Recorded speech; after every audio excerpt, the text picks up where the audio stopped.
Good afternoon everyone. अपने पिछले class में हम लोगों ने एनिमल टिश्यू वाले पोर्शन को समाप्त किया था। एनिमल टिश्यू के बाद जो फर्दर जो टॉपिक की शुरुआत होती है that is called human physiology. Class 11th में जो लोग, क्योंकि इसमें दोनों टारगेट और फाउंडेशन दोनों बैच के स्टूडेंट्स हैं, इसलिए मुझे थोड़ा सा इस वर्ड को थोड़ा सा क्लैरिफाई करना जरूरी भी बन जाता है ना। तो चलिए, एनिमल टिश्यू के पोर्शन को तो हमने समाप्त किया। कुछ भी डाउट्स हो तो आप मुझसे जरूर पूछा कीजिए, उसको हम लोग बिल्कुल पूरी तरीके से सॉर्ट आउट करेंगे। और जहाँ तक मुझे उम्मीद है, अब आप किसी भी किताब के किसी भी असाइनमेंट या किसी भी तरीके के क्वेश्चंस को अगर आप देखने की कोशिश करेंगे तो सारे क्वेश्चन आपको समझ में आ रहे होंगे। लेकिन क्वेश्चंस को सॉल्व करते समय हमेशा ध्यान रखिएगा, क्वेश्चंस दो प्रकृति के होते हैं। कुछ तो बिल्कुल एनसीईआरटी बेस्ड होते हैं, जो कि एनसीईआरटी के में लिखे हुए लाइंस को बिल्कुल फॉलो करते हैं, तो उनसे हम लोग डिनाई नहीं करते। लेकिन आपने ऑलरेडी देखा ही होगा कि कई सारे क्वेश्चंस उसके काफ़ी बाहर जाते हैं, तो उन सभी पॉइंट्स को कंसीडर करते हुए हम लोग ने टॉपिक को जरूर पूरी तरीके से फिनिश बहुत अच्छे से किया हुआ है। तो चलिए, ये तो हो गया एनिमल टिश्यू। लेकिन अब आगे हम लोग जिस हेडिंग को हम लोग शुरुआत करने जा रहे हैं, this is called as human physiology. This is called as human physiology. Human physiology, पहले तो इस वर्ड को मुझे क्लियर करना होगा, है ना, क्योंकि दोनों बैच के स्टूडेंट्स हैं। इसमें फाउंडेशन वाले के लिए खासकर एक न्यू वर्ड यहाँ पर नजर आता है, इसे मुझे क्लियर करना होगा। 4 वर्ड मैं पहले लेता हूँ, है ना। जैसे मान लेते मैंने एक वर्ड लिखा कॉल्ड एज मॉर्फोलॉजी, एक वर्ड लिया मैंने मॉर्फोलॉजी। दूसरा वर्ड मैंने क्या लिया, एनाटोमी, एनाटोमी। तीसरा वर्ड मैंने क्या लिया, तीसरा वर्ड हम लोग ले लेते हैं यही सेम, फिजियोलॉजी मैं यहाँ पर लिख लेता हूँ, फिजियोलॉजी। और जो चौथा वर्ड यहाँ पर हम लोग लिखेंगे, this is called as pathology, है ना, पैथोलॉजी। जो कि देखिए आप लोग अक्सर सुना भी करते हैं, पैथोलॉजी वगैरह, आप ये काफी कॉमन सा एक नाम यहाँ पर नजर आ रहा है ना। तो 4 वर्ड्स हैं जो कि खासकर फाउंडेशन बैच के लोगों को मैं क्लियर करना चाहूंगा। What is the basic difference between all this 4 words? Basic difference यही है, मॉर्फोलॉजी का मतलब होता है कि किसी की भी बाहरी बनावट की बात की जा रही है, और जस्ट अपोजिट एनाटॉमी का मतलब होता है किसी के भी अंदर की बनावट की बात की जा रही है। ओब्वियसली तो ह्यूमन में भी सेम कंडीशन होगा। अगर बाहर से कुछ फीचर्स मुझे विजिबल हैं तो इसको हम लोग क्या कह सकते हैं, मॉर्फोलॉजी। जैसे सोचिए बाहर से क्या क्या फीचर्स हम लोग को विजिबल है। हम लोग के नाक दिख रहे हैं, कान दिख रहे हैं, आंखें दिख रहे हैं, हैंड्स हैं, लेग्स हैं, बाहर से विजिबल है, दैट मीन्स ये क्या है, मॉर्फोलॉजी। जिससे कि और इन सारे स्ट्रक्चर्स को देखकर हम लोग क्या कर सकते हैं, बता सकते हैं कि किस एनिमल की हम लोग बात कर रहे हैं। ओब्वियसली ह्यूमन की जो मॉर्फोलॉजी दैट मीन्स बाहरी बनावट है, और किसी भी दूसरे एनिमल की जो मॉर्फोलॉजी बाहरी बनावट है, एक दूसरे से काफी सेपरेट है। तो सिंपल मॉर्फोलॉजी क्या है, मैंने आपको बताया, बाहरी स्ट्रक्चर को कहते हैं हम लोग मॉर्फोलॉजी। लेकिन शरीर के अंदर छुपे हुए जो भी स्ट्रक्चर्स हैं, जैसे सोचिए हम लोग टिश्यू पढ़ रहे थे, एग्जैक्टली टिश्यू भी क्या था। हालांकि टिश्यू के स्टडी को हम लोग हिस्टोलॉजी कहते हैं, जो कि जिसको ऑलरेडी हमने समाप्त किया, लेकिन वो टिश्यू भी तो एग्जैक्टली इंटरनल स्ट्रक्चर में ही ना कहीं पाए जाते हैं।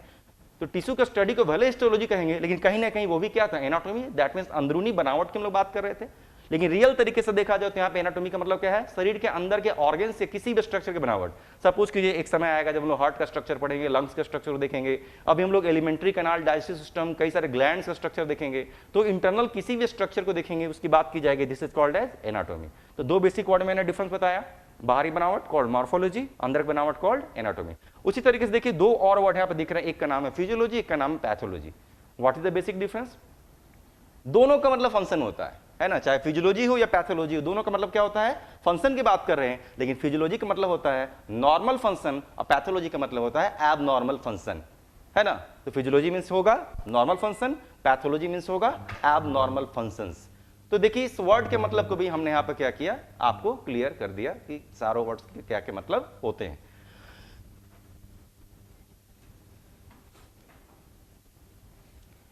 तो देखिए 4 तरीके के वर्ड्स हमारे पास थे। अब आते हैं कि हम लोग देखिए एक खास हेडिंग यहां से शुरुआत करें, है ना। क्लास 11th में अगर देखा जाए तो 5 ऐसे चैप्टर हैं। चैप्टर नंबर 16 से अगर आप देखेंगे, चैप्टर नंबर 16, 17, 18, 19, 20, 21 और 22, ये जो 5 चैप्टर हैं ये अलग अलग सिस्टम्स के बारे में है। जैसे सबसे पहला जो चैप्टर है, जिसको हम लोग क्या नाम देंगे, डाइजेशन एंड एब्जॉर्प्शन, क्या डिस्कस करता है, डाइजेस्टिव सिस्टम कहा जाएगा। उसी तरीके से लाइन से सीरीज से respiratory, circulatory, excretory, skeletal system, nervous system, endocrine system, ये सारे सिस्टम आएंगे, है ना। तो इन्हीं पोर्शंस को एनसीईआरटी क्या बुलाता है, इन्हीं पोर्शंस को एनसीईआरटी बुलाता है ह्यूमन फिजियोलॉजी। यानी हम लोग डाइजेस्टिव सिस्टम से लेकर लाइन से 7 चैप्टर जो भी पढ़ने वाले हैं, जिसके अंतर्गत आखिर में क्या पढ़ेंगे हम लोग, इंडोक्राइन सिस्टम यानी हार्मोन्स वगैरह की भी पढ़ाई करेंगे। एनसीईआरटी से क्या बुलाता है, ह्यूमन फिजियोलॉजी। लेकिन क्या वाकई ये जो 7 चैप्टर हैं, क्या वाकई सिर्फ और सिर्फ ह्यूमन फिजियोलॉजी ही है? जवाब है नहीं। ये जो 7 चैप्टर हैं ये सिर्फ और सिर्फ ह्यूमन फिजियोलॉजी नहीं है। तो चलिए देखते हैं कि 7 चैप्टर में आखिर क्या क्या है। तो जो भी 7 चैप्टर आगे हम लोग डिस्कस यहाँ पर करने वाले हैं ना, जो भी 7 चैप्टर हम लोग यहाँ पे आपस में आगे जो डिस्कस करेंगे, इसको एनसीईआरटी ह्यूमन फिजियोलॉजी कहता है, वो सिर्फ और सिर्फ फिजियोलॉजी नहीं है। उसमें ये तीनों चीजें, ओब्वियसली किसी में मॉर्फोलॉजी तो नहीं होगा, क्योंकि इंटरनल स्ट्रक्चर्स ऑर्गन्स पढ़ेंगे तो बाहरी बनावट की तो वहां पे बात हो ही नहीं रही है ना। लेकिन किसी भी चैप्टर में जैसे इमेजिन कीजिए कि हम लोग एक समय ऐसा आएगा जब क्या पढ़ेंगे, हम लोग स्टमक के स्ट्रक्चर को पढ़ेंगे, स्टमक के स्ट्रक्चर को पढ़ेंगे ना, तो that is called as anatomy. उसी तरीके से एक समय ऐसा आएगा जब हम लोग स्टमक के फंक्शन को पढ़ेंगे, this is called as physiology. लेकिन जब स्टमक के जब नॉर्मल फंक्शन को पढ़ेंगे फिजियोलॉजी, तो बाद में स्टमक के कुछ एबनॉर्मल फंक्शन को ही पढ़ेंगे, कॉल्ड एज पैथोलॉजी। यानी एनसीईआरटी भले ही इन 7 चैप्टरों को ह्यूमन फिजियोलॉजी बुलाता है, लेकिन ये 7 चैप्टर सिर्फ और सिर्फ ह्यूमन फिजियोलॉजी नहीं है, बल्कि वो एनाटॉमी, फिजियोलॉजी और पैथोलॉजी के मिक्सचर हैं। यानी 7 चैप्टर में 3 तरीके से हम लोग को पढ़ना होगा। 7 चैप्टर में जो भी नाम आएंगे उनके स्ट्रक्चर को भी पढ़ना होगा, उनके नॉर्मल फंक्शन को भी पढ़ना होगा, कॉल्ड एज फिजियोलॉजी, और उनके एबनॉर्मल फंक्शन को भी पढ़ना होगा, पैथोलॉजी। जैसे आपने देखा होगा किसी भी चैप्टर के आखिरी में क्या डिस्कस करता है, डिसऑर्डर्स, बीमारियों को डिस्कस करता है। तो बीमारी, दैट मींस बीमारी क्या है, पैथोलॉजी की बात कर रहे हैं, है ना। तो चलिए मैंने इन वर्ड्स को थोड़ा सा यहाँ पर आपको क्लैरिफाई कर दिया कि आगे जाकर हम लोग क्या क्या पढ़ने वाले हैं। तो चलिए हेडिंग से हम लोग शुरुआत करते हैं। तो जो भी हो, सबसे पहला चैप्टर हम लोग ले लेते हैं। सबसे पहले चैप्टर का नाम क्या है, ह्यूमन फिजियोलॉजी।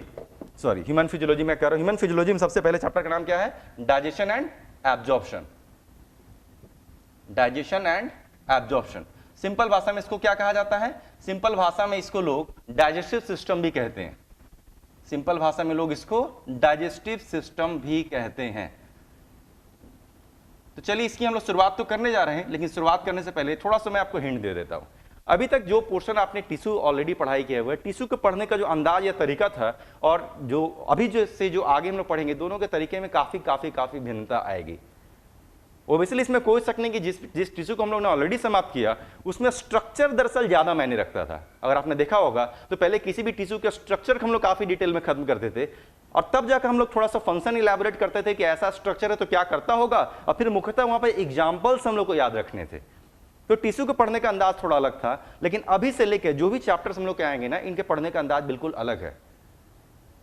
इन चैप्टर्स को आपको सोचना और समझना काफी ज्यादा आवश्यक है, रटने की कतई कोशिश ना करें, क्योंकि इन चैप्टर्स को अगर आप रटने की कोशिश करेंगे तो रटे हुई चीज, लाइंस जो होंगे आपके दिमाग से कभी ना कभी निकल ही जाएंगे, और ओबियसली आपके क्वेश्चंस आपके फिर से सॉल्व नहीं होंगे। तो हमेशा ध्यान रखिए, जिस पोर्शन को हम लोग डिस्कस करने की कोशिश कर रहे हैं, इसे क्या करना है, आपको सिर्फ समझना है, और अगर आप उसे समझ लेंगे तो मेरे ख्याल से दिमाग में लंबे समय प्रिजर्व रखेगा। ठीक वैसे ही आप इमेजिन कर सकते हैं, जैसे एक मूवी की बात मैं कर रहा हूं। मान लेते हैं कि एक व्यक्ति मूवी देखकर आया, एक फिल्म देखकर आया, तो उस व्यक्ति ने जो फिल्म देखा और एक दूसरे व्यक्ति को क्या किया गया, किसी ने उसी सेम फिल्म की कहानी सुनाई, तो उसने कहानी सुना, तो देखिए दोनों में अंतर आ गया। एक व्यक्ति ने जिसने सिर्फ फिल्म की कहानी को सुना, और एक दूसरे व्यक्ति ने जिसने फिल्म को बिल्कुल लाइव अपनी आंखों से देखा, दोनों के थॉट प्रोसेस में बहुत का चेंज आ जाता है, बहुत अंतर आ जाता है। तो आपको यहां पर किस तरीके से पढ़ना है, आपको मैं उसी तरीके से पढ़ाने की कोशिश करूंगा जैसे कि आपको एक मूविंग वीडियो जैसा महसूस हो, आपको ऐसा एहसास हो जैसे कि आप उस चीज को सामने से देख रहे हो। तो देखे हुए चीज जनरली लोग नहीं भूलते। तो हमेशा ध्यान रखिए, आपको जिस पोर्शन को हम लोग डिस्कस करने की कोशिश कर रहे हैं, शुरुआत कर रहे हैं, इसको आपको समझना ही है, और सिर्फ समझना ही है, जिससे कि काफी लंबे समय तक आपके दिमाग में ये बना रह सके। तो चलिए इसकी हम लोग शुरुआत करते हैं। एनसीईआरटी ऑलवेज मैंडेटरी होगा आपके लिए, एनसीईआरटी कभी भी छोड़ना नहीं है। टिश्यू पोर्शन में भी मैंने आपको कहा था एनसीईआरटी कभी भी नहीं छोड़ना है। इन एनसीईआरटी के किसी भी लाइंस को हम लोग कभी भी किसी भी चैप्टर में छोड़ते हुए नजर नहीं आएंगे। हाँ, ये जरूर हो सकता है कि उन लाइंस को हम लोग थोड़ा पहले पढ़ें या उन लाइंस को थोड़ा बाद में पढ़ें, ये खुद मुझे यहाँ पर डिसाइड करना होगा। हो सकता है कि एनसीईआरटी ने उस लाइन को थोड़ा पहले लिखा हो, मुझे उसकी आवश्यकता थोड़ी बाद में पड़े, तो सीक्वेंस भले बदल सकता है, आगे पीछे बोलने का तरीका, अंदाज बदल सकता है, लेकिन उन लाइंस को हम लोग कवर जरूर करेंगे।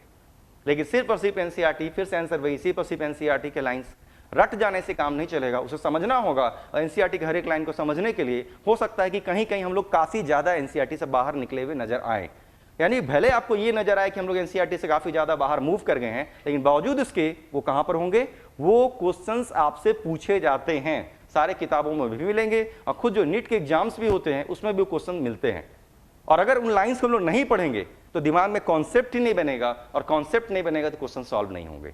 तो हमेशा ध्यान रखिए, एनसीईआरटी मैंडेटरी है। इसके अलावा और किसी भी रेफरेंस बुक की आपको कतई कोई आवश्यकता नहीं है, किसी बुक की, किसी रेफरेंस साइट बुक की आपको आवश्यकता नहीं है, लेकिन यहाँ के लाइंस आपको बहुत ध्यान से सुनने हैं, उसे समझने की कोशिश करनी है, उसको इमेजिन करना होगा, आपको ऐसा महसूस करना होगा जैसे कि आप उसे सामने देख रहे हो, तो वो कैसा दिखता, तो काफी आसान हो जाएगा। तो चलिए, ये हो गया पढ़ने का थोड़ा सा तरीका। दिक्कत होगी, आप तत्काल मुझसे यहाँ पर क्वेश्चन पूछ सकते हैं। अगर दिक्कत हो तत्काल क्वेश्चन पूछिए, क्योंकि उसी समय डाउट को दूर कर देना काफी आसान होगा मेरे लिए, आपके लिए आसान होगा, क्योंकि हो सकता है कि अगर आपके मन में कुछ डाउट रह जाए, आप मुझसे सही समय पर ना पूछे और सिलेबस थोड़ा आगे बढ़ जाए, तो हो सकता है कि आपको शायद कुछ पोर्शन समझ में भी ना आवे, ये भी हो सकता है ना। इसलिए क्वेश्चंस अगर रहें तो टू द पॉइंट उसी समय पूछें, और बेवजह उन चीजों को पूछने की कोशिश ना करें जिसको अभी मैंने बोला ही नहीं है, क्योंकि हो सकता है कि वो मुझे 2 क्लास बाद बोलने की आवश्यकता महसूस हो, है ना, तो इससे दिक्कत होती है। तो जिस चीजों को मैं यहाँ पर पढ़ाते डिस्कस करता हुआ चला जा रहा हूं, उन चीजों में अगर आपको दिक्कत महसूस हो रही है तो आप मुझसे जरूर तत्काल यहीं पर पूछें। चलिए, किसी भी चैप्टर की शुरुआत में एक क्वेश्चन एराइज करता है, क्यों। जैसे मैंने एक क्वेश्चन आप ही से पूछ लिया कि क्यों हम लोग डाइजेशन करें, क्या जरूरी है कि डाइजेशन किया जाए। सिंपल से कॉन्सेप्ट है, कहीं भी आएगा। तो किसी भी चैप्टर की शुरुआत में एक क्वेश्चन जरूर जनरेट मैं करता हूं कि क्यों इस चैप्टर की पढ़ाई की जाए, या क्यों इस सिस्टम की आवश्यकता है शरीर को, यानी डाइजेस्टिव सिस्टम के शरीर की आवश्यकता है। चलिए उसके कारण को हम देखते हैं। कारण ये है कि हमारा शरीर, जरा सोचिए हमारा शरीर बना किससे। हम लोग बहुत अच्छे से जानते हैं हमारा शरीर किससे बना हुआ है, सेल से बना हुआ है। सेल कैसा स्ट्रक्चर है, सेल तो एक माइक्रोस्कोपिक स्ट्रक्चर है ना। और जरा सोचिए भोजन से हम लोग क्या क्या कंज्यूम करते हैं, भोजन से हम लोग क्या क्या कंज्यूम करते हैं। भोजन से हम लोग कंज्यूम करते हैं कार्बोहाइड्रेट्स, भोजन से और क्या कंज्यूम करते हैं हम लोग, लिपिड को हम लोग फैट भी कहते हैं। और क्या कंज्यूम करते हैं हम लोग, प्रोटीन्स कंज्यूम करते हैं। और क्या कंज्यूम करते हैं हम लोग, वाटर भी कंज्यूम करते हैं। इसके अलावा क्या होते हैं, विटामिन भी यहां पर होते हैं। और क्या होते हैं, मिनरल्स भी यहां पर होते हैं। इसके अलावा और क्या होते हैं, न्यूक्लिक एसिड भी यहां से होते हैं, न्यूक्लिक एसिड भी होते हैं, ईटीसी, है ना। इतने सारे चीज, और भी बहुत सारी चीज हो सकते हैं, है ना। तो भोजन से इतने सारी चीज हम लोग कंज्यूम करते हैं। लेकिन क्या लाइफ को जीवित रखने के लिए, क्या सिर्फ इतने ही चीजों की आवश्यकता है कि और भी कुछ चीज की आवश्यकता है। एक और बहुत महत्वपूर्ण चीज की आवश्यकता है, ऑक्सीजन। उसके बगैर तो हम लोग जिंदा नहीं रह सकते, है ना। यानी लास्ट में मैं एक काम कर सकता हूं, यहां पर चाहूं तो ऑक्सीजन भी मैं यहां पर लिख सकता हूं। तो जरा सोचिए, एक व्यक्ति को अगर सर्वाइव करना है, अपनी जिंदगी को जारी रखना है, तो उसे मिनिमम इतने चीजों की आवश्यकता तो जरूर पड़ेगी। ये तो मिनिमम रिक्वायरमेंट है। और इन सभी चीजों को मिलाकर हम लोग क्या कहते हैं, इन सभी चीजों को मिलाकर हम लोग बोलते हैं हम लोग न्यूट्रिएंट्स। इन सभी चीज को मिलाकर एक नाम देना होगा तो क्या कहेंगे, nutrients. So what are nutrients, अगर एक डेफिनेशन पूछा जाए व्हाट आर न्यूट्रिएंट्स, तो क्या बोल सकते हैं, everything that is required to sustain our life.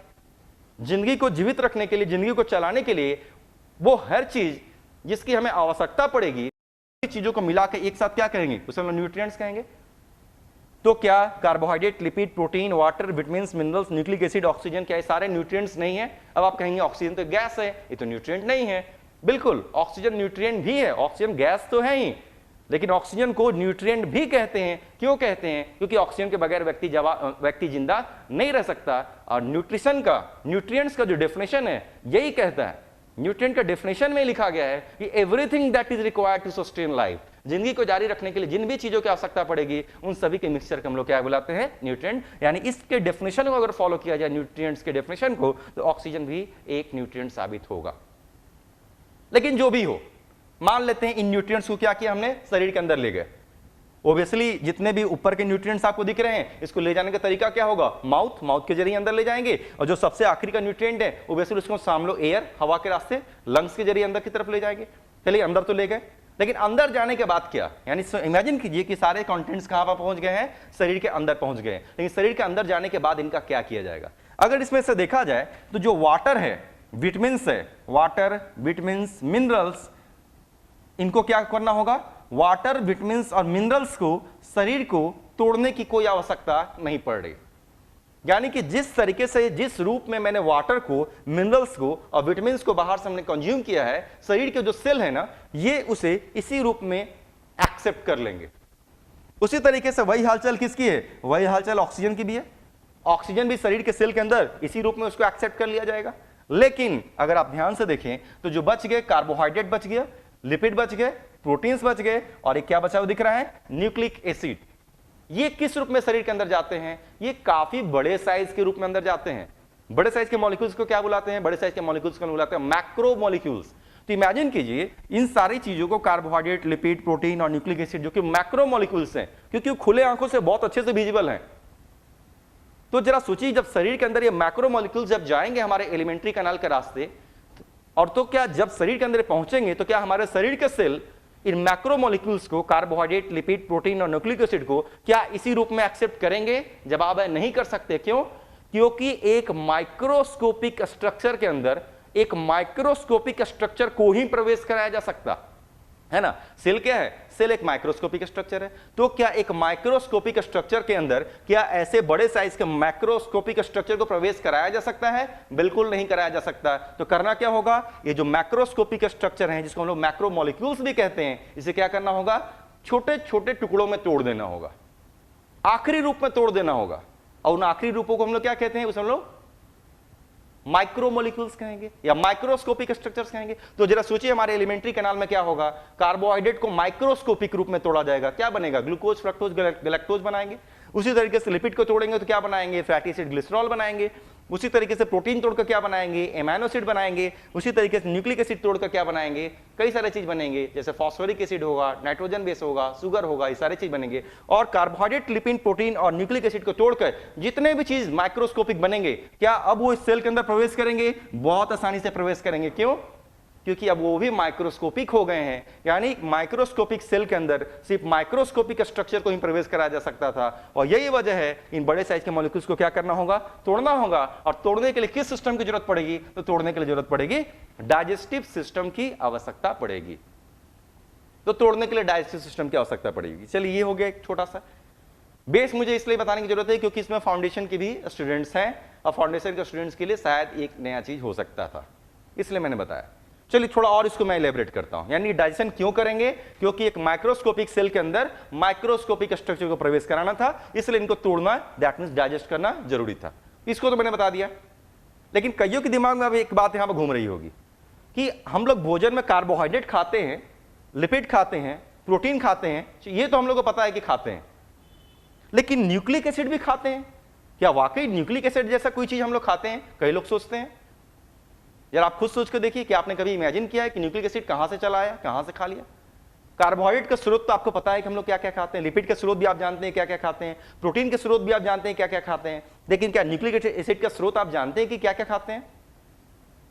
चलिए इसको मैं इलेबोरेट करता हूं, सिंपल है। तो कईयों के दिमाग में क्वेरी जाता है, तो मैं इसको और स्पष्ट कर देता हूं। भले ही हम लोग कार्बोहाइड्रेट खाएं ना खाएं, लिपिड खाएं या ना खाएं, प्रोटीन्स खाएं या ना खाएं, लेकिन न्यूक्लिक एसिड तो श्योर हर बार खाते हैं, हर भोजन में। यानी किसी भोजन में कार्बोहाइड्रेट, लिपिड और प्रोटीन हो सकता है या नहीं भी हो सकता है, लेकिन न्यूक्लिक एसिड तो 1000% श्योर होगा। ऐसा क्यों बोल रहे हैं? जरा सोचिए, ऐसा क्यों बोल रहे हैं? वजह यह है कि जरा सोचिए हम लोग खाते क्या हैं, जरा सोचिए आप। हम लोग या तो एनिमल सेल खाते हैं या प्लांट सेल खाते हैं, दो ही चीज खा सकते हैं। या तो एनिमल सेल खाएंगे या प्लांट सेल खाएंगे, यानी सेल तो खाएंगे। और अगर सेल खाएंगे तो सेल के अंदर क्या है? न्यूक्लियस है। और न्यूक्लियस है तो न्यूक्लियस के अंदर क्या है? डीएनए, आरएनए है। और इन्हीं डीएनए आरएनए को तो हम लोग न्यूक्लिक एसिड कहते हैं, deoxyribose nucleic acid and ribose nucleic acid. मतलब साफ है, हम लोग कार्बोहाइड्रेट, लिपिड और प्रोटीन खाएं या ना खाएं, लेकिन 1000% श्योर न्यूक्लिक एसिड तो एसिड खाते हैं। यानी कि हम लोग को न्यूक्लिक एसिड खाते ही हैं, और अगर खाते हैं तो उसका डाइजेशन करना होगा ही। तो देखिए मैंने इसी कॉन्सेप्ट बता दिया कि हम लोग क्या क्या खाते हैं और तोड़कर इसे क्या क्या बनाएंगे, और बनाने के बाद ये माइक्रोस्कोपिक सेल के अंदर आराम से प्रवेश कर जाएंगे। ये घटना है। तो चलिए अभी जिस वर्ड को मैं आपको इलेबोरेट कर रहा था, उस वर्ड का नाम क्या था? न्यूट्रिएंट्स। अब मैं एक और वर्ड, इसी से मिलता जुलता एक वर्ड है, दैट इज कॉल्ड न्यूट्रिशन, है ना। मैंने वर्ड चेंज कर दिया। मैंने वर्ड क्या कह दिया? न्यूट्रिशन। मैंने वर्ड चेंज कर दिया, न्यूट्रिशन। न्यूट्रिशन क्या है? देखिए वर्ड आपको काफी कॉमन लगेगा। वर्ड तो आपको लगता होगा जैसे बिल्कुल आपने इसको दिन रात सुनकर रखा हुआ है, न्यूट्रिशन न्यूट्रिशन, हर कोई चिल्लाते रहता है nutrition. But what exactly nutrition? Nutrition की सही परिभाषा तो लोग जानते ही नहीं है। इस न्यूट्रिशन को लोग सिर्फ मिसयूज करते हैं। अक्सर लोग जो न्यूट्रिएंट्स लिखे गए हैं ना, इन्हीं न्यूट्रिएंट्स को लोग न्यूट्रिशन भी बुला डालते हैं। जो न्यूट्रिएंट्स के नाम लिखे गए हैं, अक्सर लोग इसी को न्यूट्रिशन भी बुला डालते हैं कि न्यूट्रिशन की जरूरत है, आपको न्यूट्रिशन की जरूरत है, लेकिन ये तो न्यूट्रिएंट्स हैं। तो फिर न्यूट्रिशन क्या है? इस न्यूट्रिएंट को शरीर के अंदर ले जाने के बाद, इस न्यूट्रिएंट्स को शरीर के अंदर ले जाने के बाद, जरा सोचिए शरीर के अंदर किस रास्ते से ले जाएंगे? माउथ के जरिए ही ना ले जाएंगे। इन न्यूट्रिएंट्स को शरीर के अंदर ले जाने के बाद इसके साथ जो भी घटना घटेगी इन न्यूट्रिएंट्स के साथ, उसके मिक्सचर को, उसी को बुलाते हैं हम लोग न्यूट्रिशन, है ना। That means sum total of all the events which happens with the nutrients within our body is called nutrition. Nutrient के साथ शरीर के अंदर जो भी घटना घटेगी इसी को हम लोग कहते हैं न्यूट्रिशन। तो क्या न्यूट्रिशन के कई हिस्से हो सकते हैं? हाँ, कई हिस्से हो सकते हैं। सबसे पहले क्या करेंगे इसे हम लोग? खाएंगे ना। सबसे पहले न्यूट्रिएंट्स को क्या करेंगे? खाएंगे। खाने की प्रक्रिया को क्या कहते हैं हम लोग? खाने की प्रक्रिया को हम लोग कहते हैं इंजेशन। खाने की प्रक्रिया को हम लोग कहते हैं इंजेशन। खा लिया, खाने के बाद क्या करेंगे? इसे चबाएंगे। चबाने को इंग्लिश में तो आप कह सकते हैं च्यूइंग, लेकिन इसका तकनीकी शब्द क्या है? मास्टिकेशन। आप चबाएंगे, चबाने को हम लोग तकनीकी शब्द कहते हैं मास्टिकेशन। चलिए, आपने चबा लिया, चबाने के बाद क्या करेंगे? निगलेंगे। फिर से सिंपल, निगलने को तो इंग्लिश में स्वैलोइंग कहते हैं, लेकिन इसका तकनीकी शब्द क्या है? इसे कहते हैं डिग्लूटिशन, है ना। निगलने को कहते हैं हम लोग डिग्लूटिशन। डिग्लूटिशन। निगलने के बाद क्या हुआ? अब तो आगे बढ़ गया, अब उसको तोड़ा जाएगा। तोड़ने की प्रक्रिया को क्या कहते हैं हम लोग? डाइजेशन। तोड़ने के बाद क्या होगा? जो भी छोटे छोटे माइक्रोस्कोपिक मॉलिक्यूल्स बने होंगे उसको हमारे एलिमेंट्री कैनाल में एब्जॉर्ब किया जाएगा। एब्जॉर्प्शन की प्रक्रिया को क्या कहेंगे? ऑब्वियसली एब्जॉर्प्शन ही कहेंगे, इसके लिए कोई खास स्पेशल शब्द नहीं। एब्जॉर्ब किया गया। एब्जॉर्ब करने के बाद जो न्यूट्रिएंट्स होंगे अब हमारे शरीर के सेल तक पहुंचेंगे और शरीर के सेल उसका इस्तेमाल करेंगे। तो शरीर के सेल के द्वारा न्यूट्रिएंट्स का इस्तेमाल करने की प्रक्रिया को क्या कहते हैं? इसे हम लोग कहते हैं एसिमिलेशन। एसिमिलेशन। और लास्टली जो बेकार चीज होंगे जिसका ना एब्जॉर्प्शन हो पाया, ना शरीर के सेल इस्तेमाल कर पाए, मतलब ना एसिमिलेशन हो पाया, उसे हम लोग क्या करेंगे? शरीर से बाहर निकाल देंगे। और शरीर से बाहर निकालने की इस प्रक्रिया को हम लोग कहते हैं डीफिकेशन। डीफिकेशन। यानी सोचिए, न्यूट्रिशन में देखिए कितने सारे वर्ड्स हैं। So what is nutrition? अगर एक दूसरे तरीके से बोलने की कोशिश करें तो ऐसा भी कह सकते हैं, sum total of all the events like ingestion, mastication, deglutition, digestion, absorption, assimilation and defecation is together called nutrition। यानी इन सभी घटनाओं को मिलाकर एक साथ क्या कहेंगे? न्यूट्रिशन। एक क्वेश्चन ये भी सॉल्व हुआ। क्या इससे कुछ और भी सॉल्व हुआ? हाँ, इससे एक चीज और भी सॉल्व हुआ, एक सीक्वेंस तय हो गया, किसके बाद कौन सी घटना होगी, ये भी एक क्वेश्चन मिलता है। सपोज कीजिए न्यूट्रिशन के अलग अलग सीक्वेंस को एक सीरीज में सजाने के लिए मिला, तो सबसे पहले क्या आएगा? इंजेक्शन ही आएगा ना।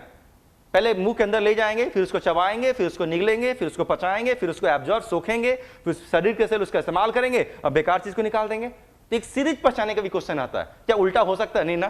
क्या पहले एब्जॉर्प्शन होगा बाद में मास्टिकेशन होगा? नहीं ना। पहले मास्टिकेशन होगा बाद में एब्जॉर्प्शन होगा। तो सीरीज का क्वेश्चन आता है, वो भी मेरे ख्याल से इससे आपका सॉर्ट आउट या सॉल्व हो जा रहा है। एसिमिलेशन पूछा आपने किसी ने। एसिमिलेशन शरीर के सेल के द्वारा इस्तेमाल करने की प्रक्रिया को ही एसिमिलेशन कहते हैं। तो ये देखिए न्यूट्रिशन। तो अभी तक आपके कॉन्सेप्ट क्या क्या थे? पहला कॉन्सेप्ट मैंने आपको बताया कि डाइजेशन क्यों करें। दूसरा मैंने आपको बताया न्यूट्रिएंट्स किसको कहते हैं। तीसरा मैंने बताया कि क्या हर एक न्यूट्रिएंट्स को तोड़ने की आवश्यकता है? जवाब है नहीं, कुछ ही न्यूट्रिएंट्स को तोड़ने की आवश्यकता है। क्यों तोड़ने की आवश्यकता है? क्योंकि मैक्रोस्कोपिक है। मैक्रोस्कोपिक है तो क्या बनाएंगे? माइक्रोस्कोपिक बनाएंगे। और इन न्यूट्रिएंट्स के साथ शरीर में जो भी घटना होती है उसे हम लोग कहते हैं न्यूट्रिशन। और न्यूट्रिशन के जो अलग अलग हिस्से होते हैं उनके नाम मैंने एक सीरीज में लिख दिए। तो देखिए कई सारे कॉन्सेप्ट्स यहां से आ गए। कईयों के लिए वर्ड यहां पर नया भी हो सकता है ना। तो इस वर्ड को हमेशा के लिए अपने दिमाग में बैठा लेने की कोशिश करें और आगे से कोशिश यही करें कि इन्हीं तकनीकी शब्द का आप प्रयोग करें। कभी भी ये कहने की कोशिश ना करें च्यूइंग, आपको क्या कहना होगा? मास्टिकेशन। कभी भी ये ना कहें स्वेलोइंग, क्या कहना होगा? डिग्लूटिशन। तो आज के बाद कोशिश करें कि आप इन्हीं तकनीकी शब्दों का प्रयोग करें, क्योंकि मेडिकल साइंस के टर्म्स हैं। तो चलिए आगे हम लोग बढ़ते हैं, अपने टॉपिक को आगे बढ़ाते हैं। ये हम लोग क्या पढ़ रहे थे? अभी तक हम लोग सिर्फ इंट्रोडक्शन में थे, सिर्फ इंट्रोडक्शन में थे, और अब उसे मैं एक्सपेंड कर रहा हूं। किसी भी चैप्टर मैंने पहले ही कह दिया 3 हिस्से आएंगे। पहला क्या पढ़ना होगा? बनावट मतलब एनाटॉमी। फिर क्या पढ़ना होगा? फंक्शन, नॉर्मल फंक्शन मतलब फिजियोलॉजी। और फिर क्या पढ़ना होगा? एबनॉर्मल फंक्शन मतलब पैथोलॉजी। तो सबसे पहले हम लोग इस चैप्टर में क्या किसकी शुरुआत करेंगे? एनाटॉमी। एक समय आएगा जब स्ट्रक्चर एनाटॉमी खत्म कर लेंगे तो फंक्शन पढ़ेंगे, वो खत्म कर लेंगे तो फिर डिजीज पढ़ेंगे। तो देखिए सबसे पहले हम लोग शुरुआत करने जा रहे हैं anatomy, that means internal structure.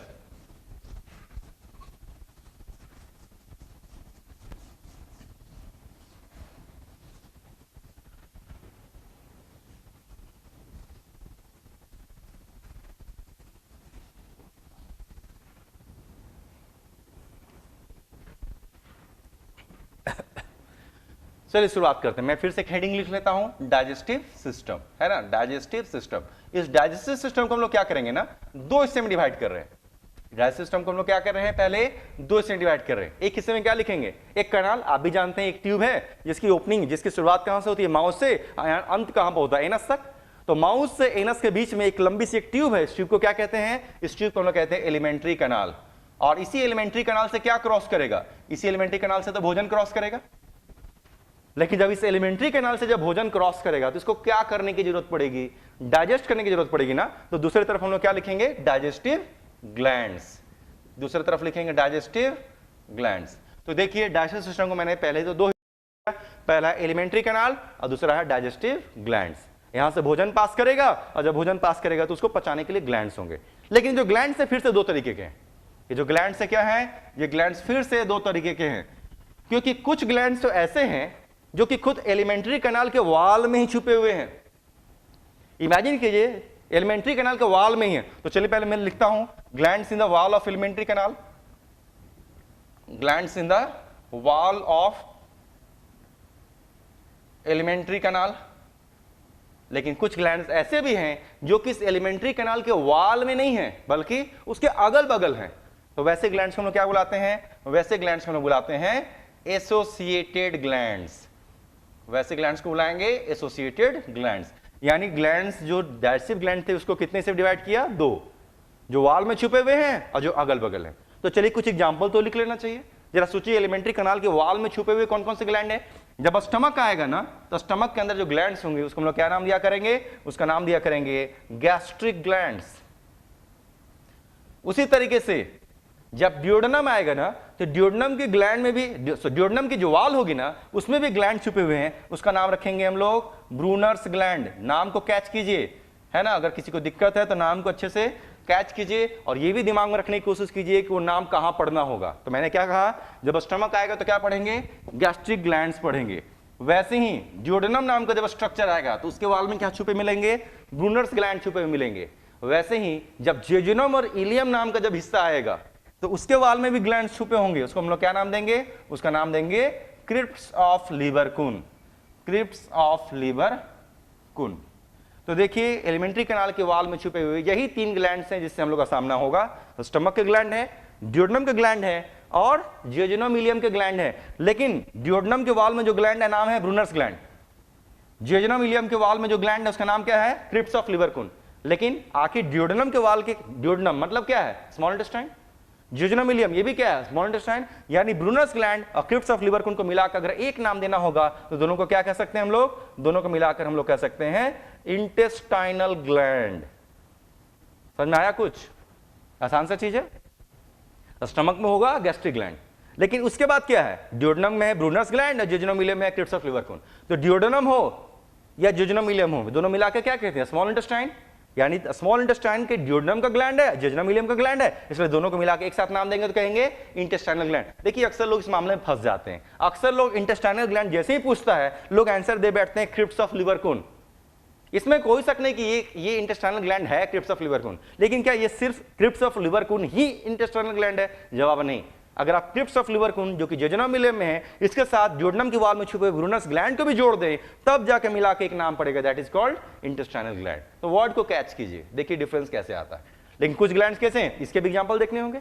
मैंने कहा कुछ ग्लैंड्स ऐसे हैं जो कि एलिमेंट्री कैनाल के वॉल में ना होकर इसके अगल बगल है, साइड में है, तो उसके नाम होते होंगे, अगल बगल साइड में है। तो वैसे ही देखिए एक ग्लैंड आपने ऑलरेडी नाम सुना होगा, उसका नाम क्या आएगा? लीवर। वो हम लोग को पढ़ने का मौका मिलेगा। ऐसे ही ग्लैंड और पढ़ने का मौका मिलेगा, उसका नाम क्या रखेंगे? पैनक्रियाज। वैसे ही ग्लैंड और भी है जो कि माउथ में है, चारों तरफ इस वाल में है, उसका नाम क्या होता है? Salivary gland. तो सलाइवरी ग्लैंड भी हम लोग पढ़ेंगे। तो सलाइवरी ग्लैंड्स हो गए, लिवर हो गए, पैनक्रियाज हो गए, इसे हम लोग क्या बुलाएंगे? इसे हम लोग बुलाएंगे एसोसिएटेड ग्लैंड्स। तो चलिए जब यहां तक पहुंचेंगे तब तो पहुंचेंगे, लेकिन पहले कौन सा वर्ड दिख रहा है? Alimentary canal. तो क्यों ना एलिमेंट्री कैनाल से संबंधित कुछ बेसिक, कुछ ऑब्जेक्टिव क्वेश्चन से पहले हम लोग परिचित अपने आप को परिचय कर ले। बहुत बेसिक क्वेश्चन पर अभी बहुत धीरे तरीके से मैं शुरुआत कर रहा हूं। एक समय ऐसा आएगा जब बहुत एक्सपैंड हो जाएगा, कहीं कहीं तो एनसीईआरटी से कहीं ज्यादा हम लोग बाहर निकले हुए नजर आएंगे। टेंशन लेने की जरूरत नहीं है, क्योंकि सिलेबस मुझे तय करना है कि कितना पढ़ना होगा और कितना पढ़ने से क्वेश्चन सारे सॉल्व होंगे, ये मुझे तय करना होगा। तो चलिए उसका टेंशन आप ना लें, लेकिन जिस तरीके से मैं बेसिक तरीके से शुरुआत कर रहा हूं उसको ही पहले कैच करें। तो एलिमेंट्री कैनाल के लिए बेसिक सबसे पहला लाइन क्या लिख सकते हैं? लंबाई पूछ देगा, मान लेते हैं कि what is the length of alimentary canal, क्योंकि हम लोग स्ट्रक्चर पढ़े हैं ना पहले, तो लंबाई पूछ सकता है। तो एलिमेंट्री कैनाल की लंबाई कितनी बताई जाएगी? बताई जाएगी 8 to 10 मीटर्स अप्रोक्स, 8 से 10 मीटर के करीब है लगभग। अब आप कहेंगे कि 8 से 10 मीटर ये कैसे हो गया, क्या ये फिक्स है? बिल्कुल फिक्स हो ही नहीं सकता। एक बच्चे का जन्म हुआ, बच्चा इतने छोटे साइज के, क्या उसके इतने छोटे साइज के अंदर 8 से 10 मीटर का एलिमेंट्री कैनाल होगा? नेवर। काफी लंबे चौड़े साइज का खली है, तो क्या उसके अंदर का एलिमेंट्री कैनाल क्या वो भी मात्र 8 से 10 मीटर का होगा? फिर से जवाब है नेवर। तो आप पूछेंगे कि फिर 8 से 10 मीटर लिखा कैसे? हमेशा ध्यान रखिएगा, मेडिकल साइंस में एक टर्म होता है average built person. Average built person किसे कहते हैं? एक व्यक्ति जिसकी हाइट लगभग 5 फुट 10 इंच के आसपास हो और जिसका वजन लगभग 70 किलो के आसपास हो, ऐसे व्यक्ति को मेडिकल साइंस क्या बुलाता है? एवरेज बिल्ट पर्सन बुलाता है। हाइट कितनी है? 5-10, वजन कितना? 70 के आसपास। ऐसे व्यक्ति को क्या बुलाता है? Average built person. और जितने भी डाटा, सिर्फ इस चैप्टर में ही नहीं, पूरे ह्यूमन फिजियोलॉजी में कहीं पर भी जहां भी ह्यूमन की बात हम लोग करते नजर आएंगे, कहीं भी अगर कोई डाटा अगर दिया गया है तो किसके लिए दिया गया है? एवरेज बिल्ट पर्सन के लिए डाटा मिला हुआ है ना। यानी कि देखिए, मैंने आपको समझा दिया है कि कोई भी डाटा है तो टेंशन लेने की जरूरत नहीं है, वो एवरेज बिल्ट पर्सन के लिए डाटा एक्यूरेट है। अदरवाइज अगर कम उम्र है या कम साइज है, ज्यादा उम्र है या ज्यादा साइज है, तो ये डाटा बदल जाता है। तो पहला डाटा मैंने क्या बताया? एलिमेंट्री कैनाल की लंबाई 8 से 10 मीटर की लंबाई है करीब। दूसरा क्या बता सकते हैं? कहां से शुरू कहां पे खत्म? हम लोग क्या बोला करते हैं? चलिए पहले मैं एक शब्द लिखता हूं यहां पर। हम लोग अपने एलिमेंट्री कैनाल को क्या बुलाते हैं? कंप्लीट एलिमेंट्री कैनाल बुलाते हैं ना। तो मैं एक वर्ड पहले लिखता हूं, called as complete alimentary canal. अब आप पूछेंगे कंप्लीट एलिमेंट्री कैनाल का मतलब क्या? एलिमेंट्री कैनाल क्या? एक ट्यूब है ना, एक ट्यूब है एलिमेंट्री कैनाल। शुरुआत कहां से हुई? माउथ से। अंत कहां पर हुआ? एनस पे। यानी कि भोजन के जाने का रास्ता और जो बेकार चीज है उसके निकलने का रास्ता अलग अलग है। यानी अगर एक ट्यूब है एलिमेंट्री कैनाल, इसमें भोजन के जाने का रास्ता और भोजन के निकलने का रास्ता अगर सेपरेट हो, तो ऐसे एलिमेंट्री कैनाल को बुलाते हैं हम लोग कंप्लीट एलिमेंट्री कैनाल। तो पक्का ह्यूमन के पास तो कंप्लीट एलिमेंट्री कैनाल है। लेकिन फिर से क्वेश्चन यहां पे राइज हो गया, क्या हर एक एनिमल के पास कंप्लीट एलिमेंट्री कैनाल है? जवाब नहीं। जैसे सपोज कीजिए हाइड्रा की इमेज को आपने देखा होगा, ट्यूब लाइक एक स्ट्रक्चर होता है ना। हाइड्रा की इमेज कैसा होता है? एक ट्यूब लाइक स्ट्रक्चर होता है, नीचे तो बिल्कुल बंद रहता है ना, और इसके ट्यूब लाइक स्ट्रक्चर, एक ट्यूब लाइक स्ट्रक्चर है, इसके ऊपर बीचों बीच एक ओपनिंग है, नाम है माउथ, और चारों तरफ क्या पाए जाते हैं? चारों तरफ पाए जाते हैं टेंटिकल्स। तो जरा सोचिए, ऊपर की तरफ माउथ है, नीचे की तरफ तो बंद है, यानी माउथ के नीचे क्या होगा? माउथ के नीचे एक एलिमेंट्री कैनाल भी होगा। तो ये हाइड्रा करता क्या होगा? इसी सिंगल ओपनिंग से अगर जो खाने पीने के चीज होते होंगे उसे अंदर भी ले जाते होंगे और वापस उसको डाइजेस्ट एब्जॉर्ब करके बेकार चीज को भी निकाल डालते होंगे। यानी यह सिंगल ओपनिंग है जिससे भोजन को ले जाना भी है और बेकार चीज को निकालना भी है। इस तरह के एलिमेंट्री कैनाल को हम लोग क्या कहते हैं? लोग इनकम्प्लीट एलिमेंट्री कैनाल कहते हैं। तो हमारे पास क्या है? कंप्लीट। तो देखिए हमने क्या लिखा, हमारे पास है कंप्लीट एलिमेंट्री कैनाल। क्यों? कारण पूछेगा तो क्या कहेंगे? बिकॉज क्यों? Because it begins with mouth. कहां से शुरू होता है? Mouth and inside anus. ये जवाब हमने और दे दिया। कंप्लीट क्यों कह रहे हैं? क्योंकि माउथ से शुरू है, एनस पे जाकर खत्म है। लेकिन फिर से एक क्वेश्चन और यहीं पे दाग दिया। जैसे ही आपने इस पॉइंट का नाम लिया, क्योंकि माउथ से शुरू है, एनस पे खत्म है, इसलिए इसको कंप्लीट कहते हैं। तत्काल एक क्वेश्चन और आ गया, डेवलपमेंट बताइए अब इसका। अब जरा सोचिए, एक एलिमेंट्री कैनाल एक ट्यूब है, ऊपर की तरफ ओपनिंग है, नाम है माउथ, नीचे की तरफ ओपनिंग है, नाम है एनस, बीचों बीच एक ट्यूब है, एलिमेंट्री कैनाल। तो जरा सोचिए, जब डेवलपमेंट हो रहा होगा, जब इसके एलिमेंट्री कैनाल की फॉर्मेशन हो रही थी, तो क्वेश्चन ये है कि पहले माउथ बना या पहले एनस बना? दोनों एक साथ तो नहीं बनते, हमेशा जान लीजिए, दोनों एक साथ नहीं बन रहे। यानी कुछ एनिमल्स ऐसे होंगे जिसमें पहले माउथ बना होगा, बाद में एनस बना होगा, और कुछ ऐसे एनिमल्स हैं जिसमें एनस पहले बना है, माउथ बाद में बना होगा। तो हमेशा ध्यान रखिए, इसका जवाब कहां छुपा हुआ है? इसका जवाब छुपा हुआ है एनिमल किंगडम चैप्टर में।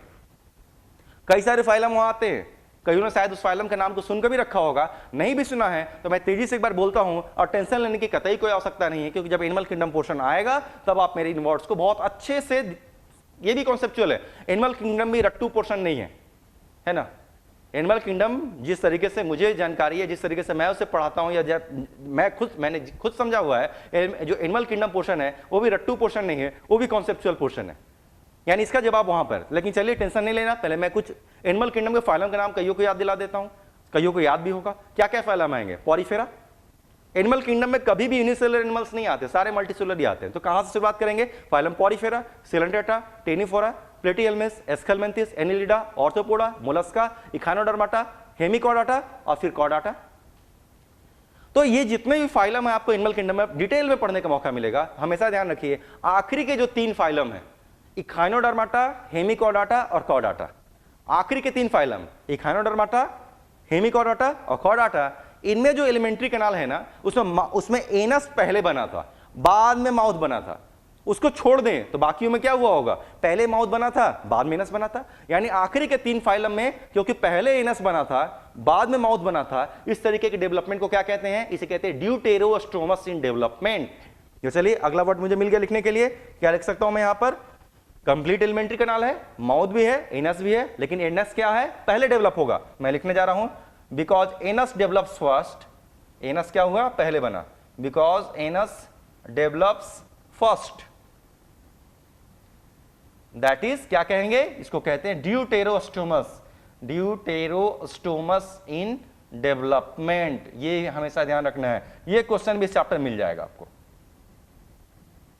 आखिरी के 3 फाइलम, तो ऑब्वियसली ह्यूमंस तो हम लोग कॉर्डाटा में आते हैं, मैमल्स में आते हैं, सबसे आखिरी फाइलम हम ही लोग हैं, तो ऑब्वियसली हम लोग के पास यही है। तो ये देखिए हम लोग बहुत ही बेसिक तरीके से इसकी शुरुआत करिए, बहुत ही बेसिक, कहां से शुरू करके कहां तक पहुंचना है। जरा सोचिए हम लोग को क्या दिख रहा है, हम लोग को ये दिख रहा है कि हम लोग क्या करेंगे, हम लोग माउस से शुरू करके डिटेल में तब तक आगे बढ़ेंगे जब तक एनस नाम का स्ट्रक्चर ना आ जाए। यानी माउस से शुरू होकर अगर एनस तक का स्ट्रक्चर पढ़ लेंगे, मतलब क्या पढ़ लेंगे हम लोग, एलिमेंट्री कैनाल खत्म कर लेंगे। जब एलिमेंट्री कैनाल का स्ट्रक्चर खत्म हो जाएगा तब फिर क्या करेंगे, हम लोग glands in the wall of alimentary canal पढ़ेंगे। जब ये भी खत्म हो जाए तो किससे पढ़ेंगे, हम लोग एसोसिएटेड ग्लैंड्स पढ़ेंगे। और जब इन सारी चीजों को हम लोग पढ़ चुके रहेंगे तो क्या समाप्त हो गया, स्ट्रक्चर समाप्त हो गया रहेगा, मतलब एनाटॉमी। फिर क्या पढ़ेंगे, तब हम लोग फंक्शन पढ़ेंगे और फिर डिसऑर्डर पढ़ेंगे। तो देखिए काफी लंबा रास्ता तय करना है। तो चलिए हम लोग का सबसे पहला पॉइंट दिख रहा है, that is called as mouth. यही से हम लोग के टॉपिक की आगे शुरुआत होगी।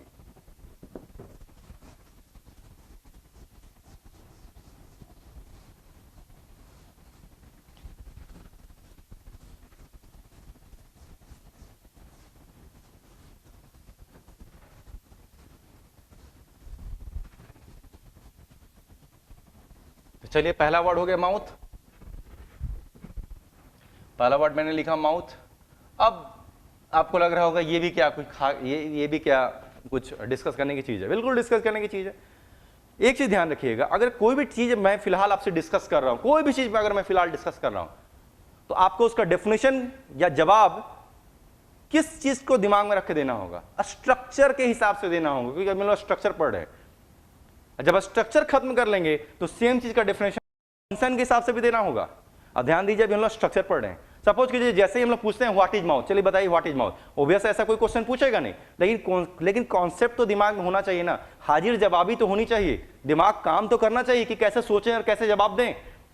क्योंकि मेरा काम सिर्फ आपको पढ़ा देना नहीं है, बल्कि आपको चलना सिखाना है, जैसे आप खुद चले, खुद सोचना आप शुरू करें, और एक समय उसी की वजह से स्टूडेंट्स में अंतर आता है। तो चलिए मैं आपसे फिर से क्वेश्चन पूछ रहा हूं, व्हाट इज माउथ। हमेशा ध्यान रखिएगा इसका डेफिनेशन फंक्शन के हिसाब से नहीं सोचना है, बल्कि स्ट्रक्चर के हिसाब से सोचना है।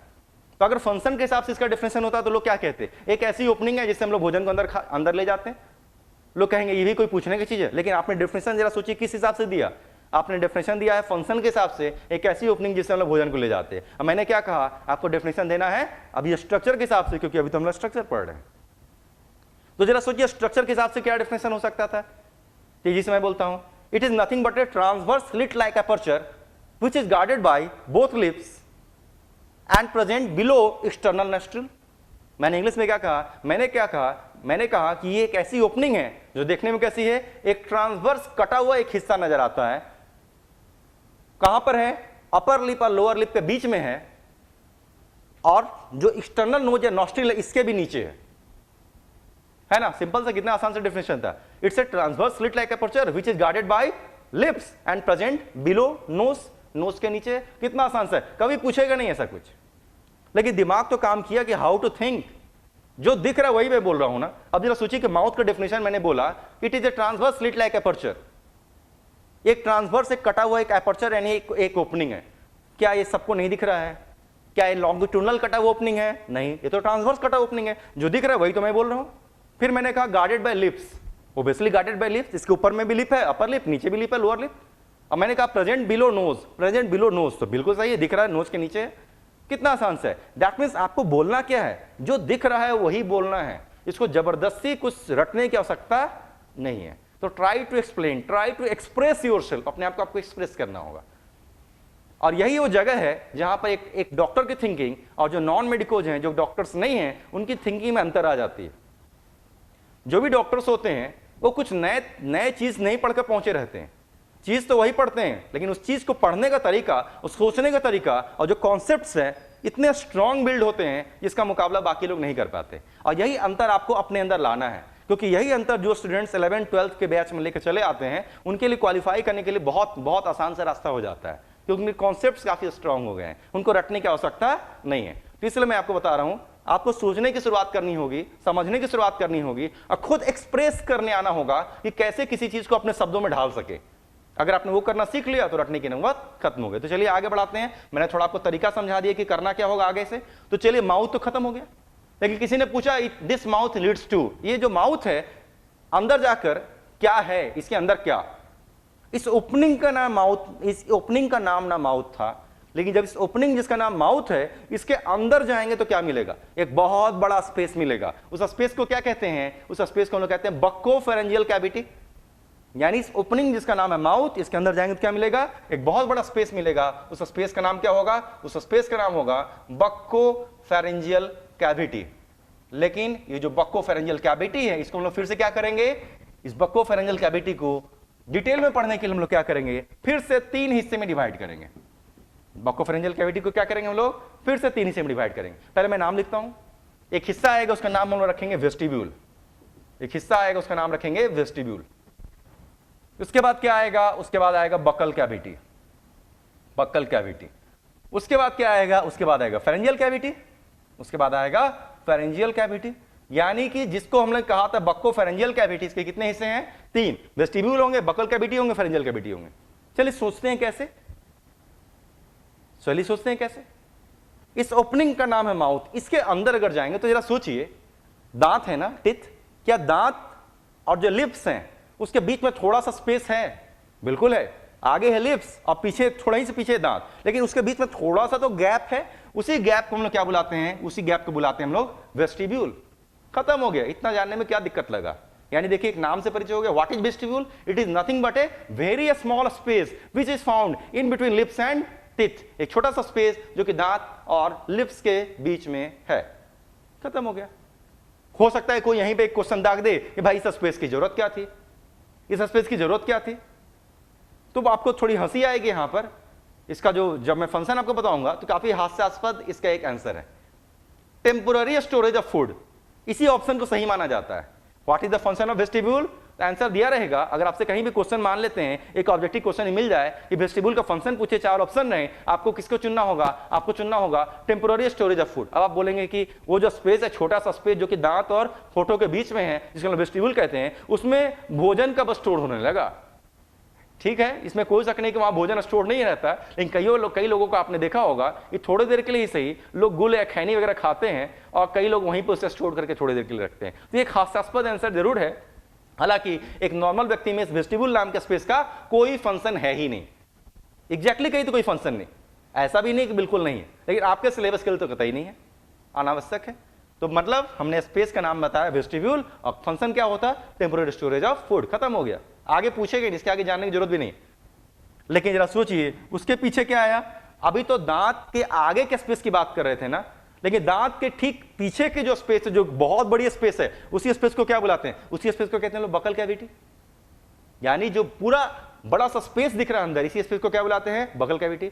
यानी अब हम लोग बक्कल कैविटी में, लेकिन जैसे ही हम लोग बक्कल कैविटी नाम आपने लिया, कोई भी पूछ सकता है व्हाट इज द बाउंड्री, इसकी बाउंड्री बताइए, आसपास क्या है, ऊपर नीचे क्या है, बताना होगा। जैसे इमेजिन कीजिए एक रूम में आप बैठे होंगे, आपके सामने क्या दिख रहा है, आपके पीछे क्या दिख रहा है, आपके बगल में क्या दिख रहा है, इस बगल में क्या दिख रहा है, ऊपर क्या दिख रहा है, नीचे क्या दिख रहा है, क्या आपको जानकारी नहीं है, दिख रहा है, जो दिख रहा है वही है। उसी तरीके से किसी ने पूछा तो अंदर के स्पेस का नाम क्या है, अंदर का स्पेस का नाम है बक्कल कैविटी, और आपसे क्वेश्चन किसी ने क्या पूछ डाला, इसकी बाउंड्री बताएं। तो चलिए कुछ नए शब्दों से भी परिचय हो जाएगा बाउंड्री सुनते सुनते। तो सोचिए जो स्पेस है अंदर की तरफ, इस स्पेस के ऊपर में क्या, ऊपर को क्या कहते हैं, ऊपर, अपर आप बोलेंगे, अपर ऊपर, लेकिन इसका मेडिकल टर्म क्या है, इसे कहते हैं डॉर्सल।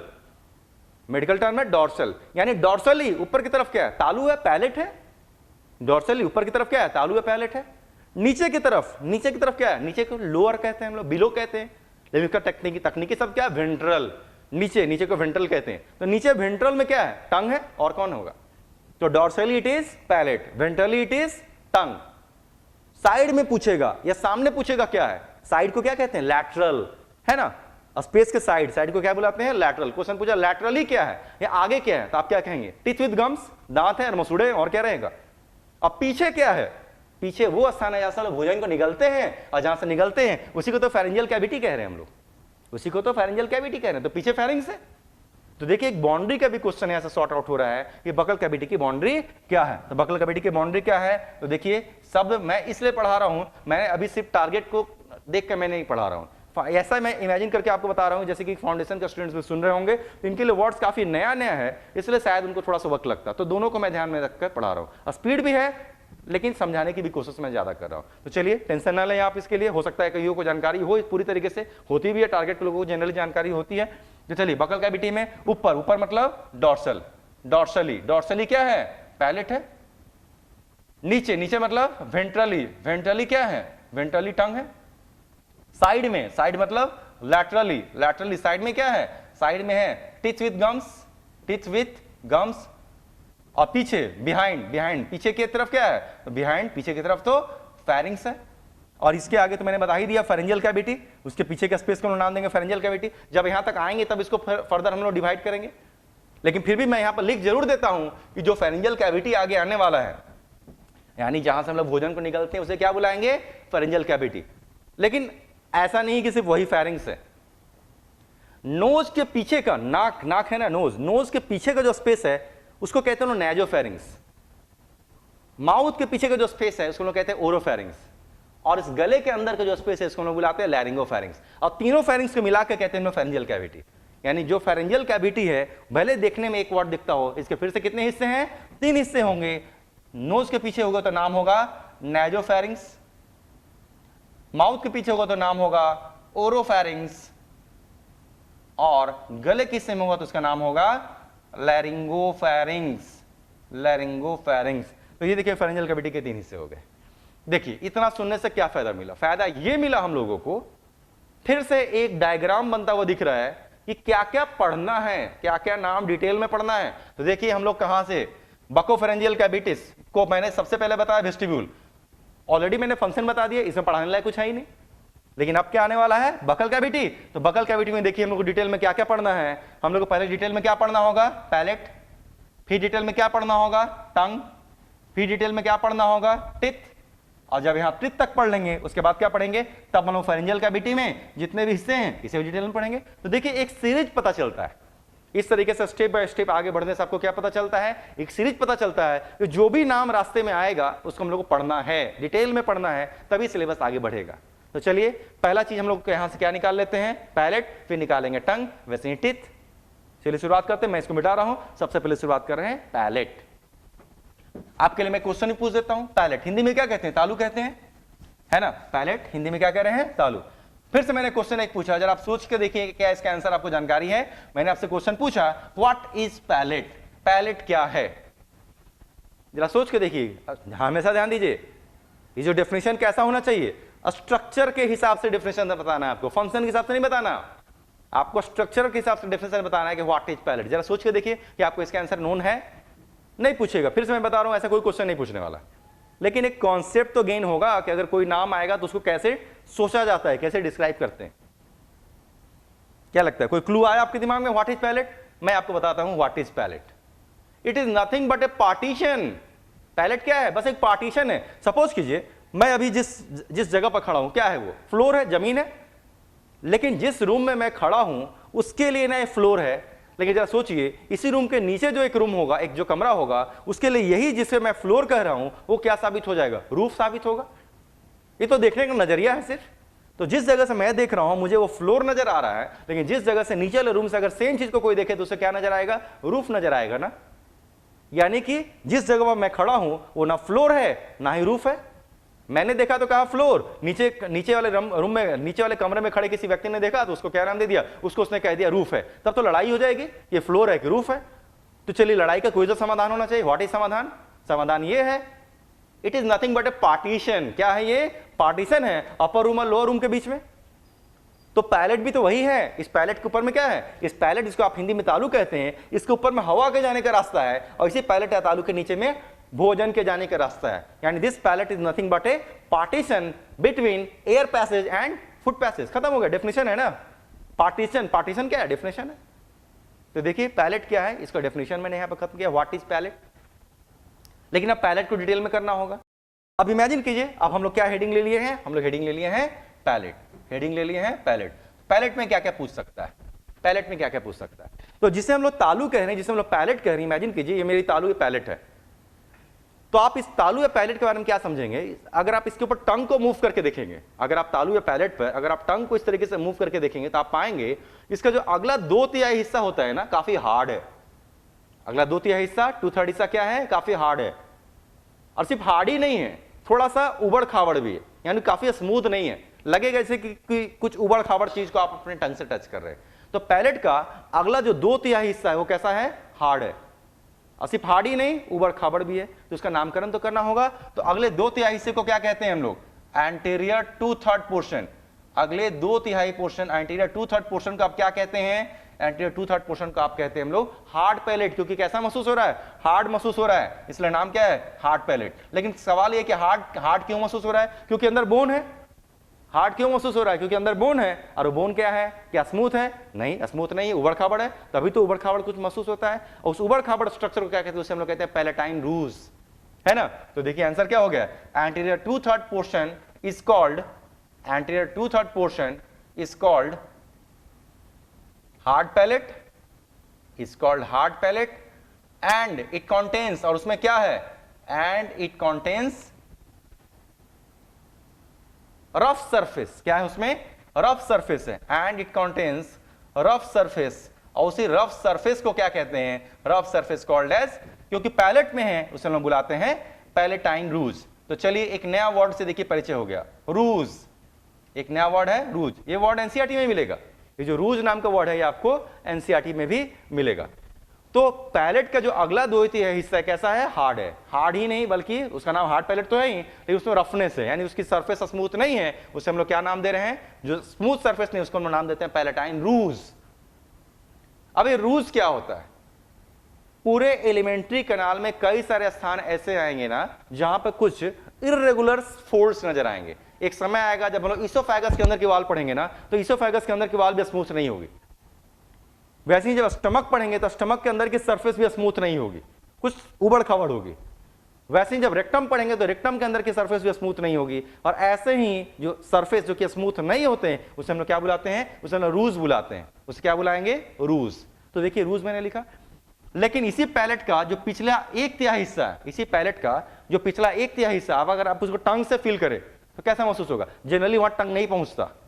पैलेट के पीछे के 1/3 हिस्से में अगर आप टंग को ले जाने की कोशिश करें तो जनरली उस हिस्से में टंग नहीं पहुंचता। लेकिन अगर पहुंचे तो थोड़ा सा मुलायम महसूस होगा। यानी कह सकते हैं पोस्टीरियर 1/3 पोर्शन, पोस्टीरियर 1/3 पोर्शन को हम लोग क्या कहेंगे? Is called soft palate. उसको क्या बुलाएंगे? Soft palate.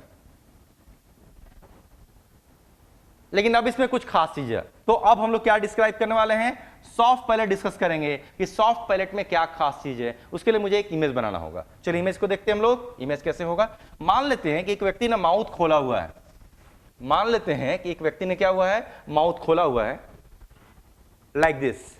तो इमेज कैसा बनेगा? तब ऐसी स्थिति मेरे ख्याल से इमेज जो होगा ना वो कुछ इस तरीके का इमेज बनेगा। अच्छे से बना देता हूं मैं, थोड़ा बड़ा बना देता हूं, दूर तक दिखेगा।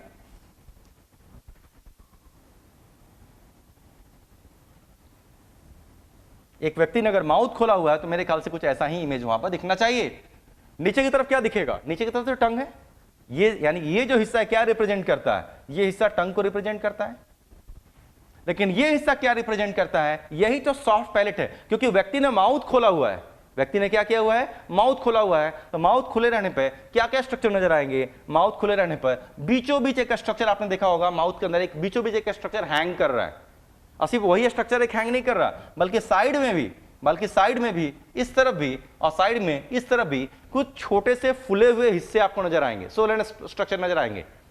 यानी अगर व्यक्ति ने माउथ खोला है तो नीचे की तरफ एक स्ट्रक्चर बीचों बीच एक हैंग करता हुआ नजर आ रहा है और साइड में दो फूले हुए स्ट्रक्चर नजर आ रहे हैं। पहले तो नामकरण कर लें। तो जो स्ट्रक्चर बिल्कुल बीचों बीच आपको हैंग करता हुआ नजर आ रहा है, इस स्ट्रक्चर क्या कहते हैं? इस स्ट्रक्चर को हम लोग दो नाम देंगे। पहला तो इसे हम लोग क्या बुलाएंगे? इसे हम लोग कहेंगे उव्यूला। इसी उव्यूला को एक नाम और देते हैं, इसे हम लोग कहते हैं हम लोग वेलम पैलेटाइन भी कहते हैं, वेलम पैलेटाइन भी कहते हैं। चलिए इसका फंक्शन मैं बताऊंगा, अभी पहले नाम से परिचय कर रहे हैं। लेकिन साइड में जो आपको स्ट्रक्चर नजर आ रहे हैं ये क्या है? पैलेट हम लोग पढ़ रहे हैं ना, पैलेट से जुड़े हुए स्ट्रक्चर हैं, इसको हम लोग कहते हैं हम लोग टॉन्सिल, क्योंकि पैलेट से जुड़े हुए स्ट्रक्चर हैं इसलिए इसका पूरा नाम होता है पैलेटाइन टॉन्सिल। इसका नाम होता है पैलेटाइन टॉन्सिल। चलिए इसको दूसरे एंगल से आप थोड़ा विजुलाइज करने की कोशिश कीजिए। मान लेते हैं यही पैलेट है, मान लेते हैं जो डस्टर है मेरे हाथ में यही पैलेट है। ये पैलेट है जिसका अगला जो 2/3 हिस्सा कैसा था? हार्ड। अब पिछला 1/3 हिस्सा कैसा है? सॉफ्ट। अभी आप इसको सामने से देख रहे हैं, अब इमेजिन कीजिए, ध्यान दीजिए, पिछला 1/3 हिस्सा कैसा है? सॉफ्ट। लेकिन सेम पैलेट को अगर आप अभी ऐसे देख रहे हैं, अगर आप मैंने इसको उल्टा कर दिया, अगर आप सेम पैलेट को पीछे से देखने की कोशिश करें तो क्या नजर आएगा? बीचों बीच एक स्ट्रक्चर यहां पर लटक रहा है। इसी लटकते हुए स्ट्रक्चर को हम लोग कहते हैं उव्यूला वेलम पैलेटाइन। और इसी के साइड में इस कॉर्नर पे और साइड में इस कॉर्नर पे थोड़ा सा फुला हुआ स्ट्रक्चर भी नजर आएगा। इसी स्ट्रक्चर को हम नाम देते हैं पैलेटाइन टॉन्सिल। अब आप पूछेंगे करता क्या है? फंक्शन भी चलिए लगे लगे यहीं पे बता भी सकते हैं, संग संग बता भी सकते हैं, बाद में भी इसको फंक्शन आता है, डिटेल में आता है, काफी डिटेल में पढ़ना होगा, लेकिन फिर भी मैं यहां पर थोड़ा सा इसको क्लियर कर देता हूं। ऑलरेडी मैंने कहा तो बीचों बीच नीचे की तरफ जो स्ट्रक्चर हैंग कर रहा है वो क्या है? उव्यूला। पीछे नीचे की तरफ हैंग कर रहा है उव्यूला। क्लियर है? ध्यान दीजिएगा, मैं हाथ हटाने वाला हूं। तो यहां पर पीछे से सॉफ्ट पैलेट में जो स्ट्रक्चर हैंग कर, इसका नाम क्या है? उव्यूला। फिर से वापस आते हैं तो ध्यान दीजिए, पीछे की तरफ क्या लटक रहा है? उव्यूला। ऑलरेडी मैंने कहा कि पैलेट क्या है? एक पार्टीशन है ना, इसके ऊपर हवा के जाने का रास्ता है, नीचे भोजन के जाने का रास्ता है। तो हवा के जाने का रास्ता ऊपर है ना। चलिए, नोज, यहां से आउटर नोज, नेजल पैसेज, यहां पर 2 छेद और होंगे, इनर नोज है ना।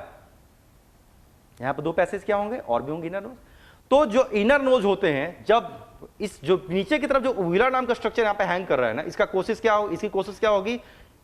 इमेज आपने देखा होगा, जब कभी काफी तेजी से अचानक से कुछ सरक जाता है या खांसी उठ जाती है तो जो भी आप खाते हो नाक से भी बाहर निकलने की कोशिश करता है ना। यानी कहीं ना कहीं जो भोजन अंदर की तरफ जा रहा था वो नीचे ना जाकर क्या किया? उसने नाक की तरफ ऊपर से कनेक्ट करके नाक से निकलने की कोशिश किया। यानी कहीं ना कहीं अंदर से तो दोनों पैसेज कनेक्टेड है।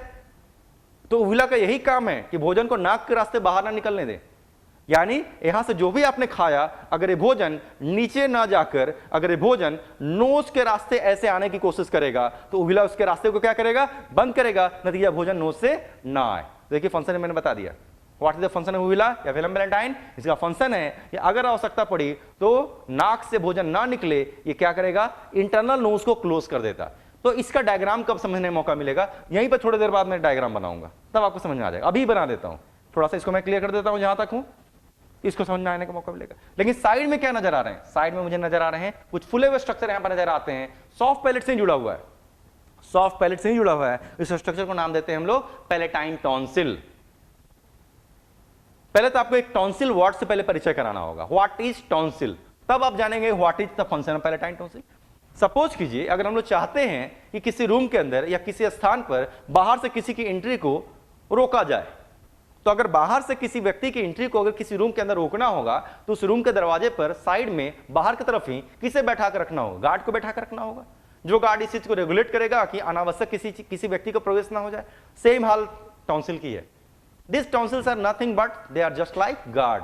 They are part of our immune system. Tonsil क्या है? टॉन्सिल नथिंग बट ये गार्ड है। वो क्या है? इम्यून सिस्टम का हिस्सा है। और इम्यून सिस्टम का हिस्सा ध्यान दीजिए, ऑलरेडी हम लोगों ने लिम्फोसाइट काफी डिटेल में पढ़ कर रखा हुआ है टिश्यू में, और 2 तरीके के लिम्फोसाइट हमने पढ़ कर रखा है। नाम है उसका बी लिम्फोसाइट और टी लिम्फोसाइट। तो ये जो टॉन्सिल जैसे स्ट्रक्चर आपको नजर आ रहे हैं, इसके अंदर कौन है? इसके अंदर रेटिकुलर कनेक्टिव टिश्यू है। वो भी ऑलरेडी मैंने आपको पढ़ा कर रखा है रेटिकुलर क्या होता है।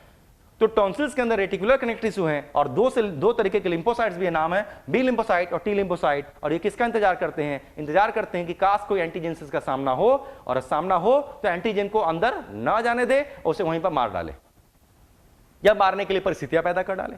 तो जरा सोचिए, कोई भी माइक्रोब, कोई भी एंटीजन जब शरीर के अंदर प्रवेश करने की कोशिश करते हैं तो सबसे आसान रास्ता उसके लिए शरीर के अंदर प्रवेश करने के लिए क्या है? जब कोई भी माइक्रोब जब शरीर के अंदर प्रवेश करने की कोशिश करते हैं तो उसके सबसे आसान रास्ता क्या होगा?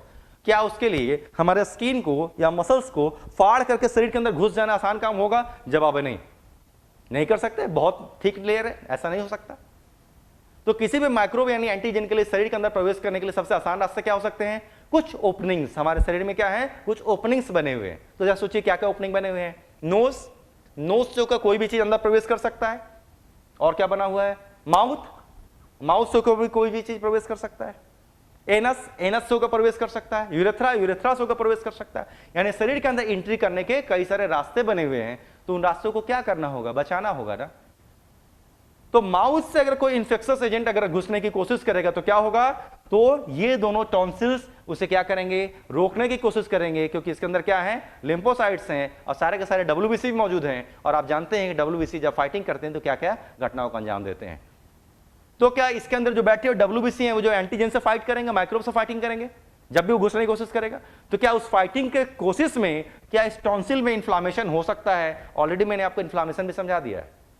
बिल्कुल हो सकता है, क्योंकि जब भी न्यूट्रोफिल काम करेंगे तो इन्फ्लामेशन जरूर होगा, और टॉन्सिल में इन्फ्लामेशन होगा, वर्ड क्या हो जाएगा? टॉन्सिलाइटिस। तो टॉन्सिल के इन्फ्लामेशन को टॉन्सिलाइटिस कहते हैं। वो कब होगा? जब भी कोई माइक्रोब से प्रवेश करने की कोशिश करेंगे तब ये घटना होगा।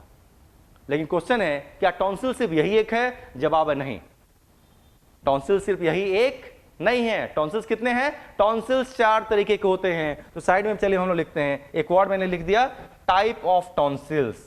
Type of tonsils. टॉन्सिल्स कितने तरीके के हैं? तो टॉन्सिल्स 4 तरीके के हैं।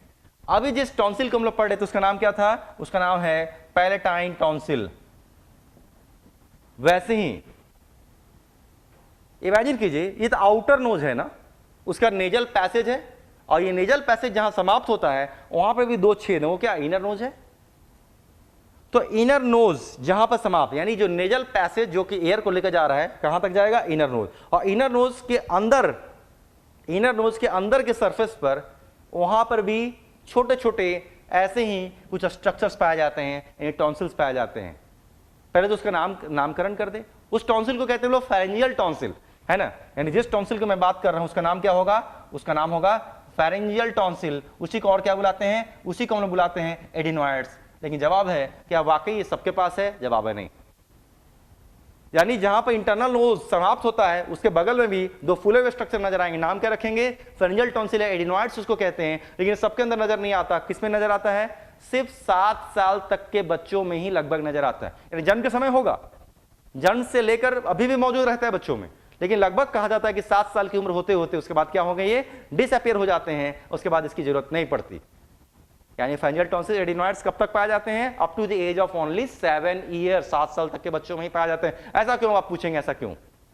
आंसर बहुत आसान है। ऐसा इसलिए क्योंकि जिस बच्चे के अंदर है ना, तो बच्चे का इम्यून सिस्टम तो अभी कमजोर है, पूरे अच्छे से डेवलप नहीं हुआ है, तो बच्चे के ऊपर हमले तो ज्यादा होते होंगे। तो बच्चे के ऊपर अगर हमले ज्यादा होते होंगे, यानी नोज के रास्ते से भी माइक्रोब्स अंदर जाने की कोशिश करते होंगे, और जब जाने की कोशिश करते हो तो उनको रोकने के लिए कौन है? फेरेंजियल टॉन्सिल है, जो कि उसे इन्फेक्शन से रोकता होगा, क्योंकि धीरे धीरे उसका इम्यून सिस्टम डेवलप हो गया होगा। और यही वजह है कि बाद में फेरेंजियल टॉन्सिल से एडिनोइड्स क्या होते हैं? गायब हो जाते हैं। लेकिन जो पैलेटाइन टॉन्सिल है, लाइफ लॉन्ग रहेंगे, ये लाइफ लॉन्ग रहेंगे पैलेटाइन टॉन्सिल। लेकिन फेरेंजियल टॉन्सिल, एडिनोइड्स 7 साल के बाद लगभग वो गायब हो जाते हैं। तो देखिए 2 टॉन्सिल हो गया। एक समय आएगा जब हम लोग टंग पढ़ेंगे ना, तो जब इस टंग को पढ़ेंगे तो टंग के ऊपर भी ऐसे ही टॉन्सिल्स होते हैं, छोटे साइज के होते हैं, लेकिन ऐसे ही टॉन्सिल्स होते हैं। उसका नाम क्या रखेंगे? उसका नाम रखेंगे हम लोग लिंगुअल टॉन्सिल। उसका नाम रखेंगे लिंगुअल टॉन्सिल्स। और इसी एलिमेंट्री कैनाल में एक समय ऐसा आएगा जब हम लोग क्या पढ़ेंगे? Small intestine. और स्मॉल इंटेस्टाइन में भी क्या पढ़ेंगे हम लोग? इलियम नाम का स्ट्रक्चर पढ़ेंगे। और इलियम के वाल में कौन से लेयर में? सब म्यूकोसा के लेयर में भी ऐसे ही कुछ टॉन्सिल छुपे हुए मिलेंगे। कुछ नहीं, बहुत ज्यादा संख्या में टॉन्सिल छुपे मिलेंगे। उस टॉन्सिल का नाम रखेंगे एब्डोमिनल टॉन्सिल्स। उस टॉन्सिल का नाम रखेंगे एब्डोमिनल टॉन्सिल्स। और एब्डोमिनल टॉन्सिल्स का एक और नाम क्या होता है? इसी को बुलाते हैं हम लोग पियर्स पैचेस भी बुलाते हैं। इसी को पियर्स पैचेस भी बुलाते हैं। याद कीजिए, ये स्ट्रक्चर ऑलरेडी पढ़ाया हुआ है आपको।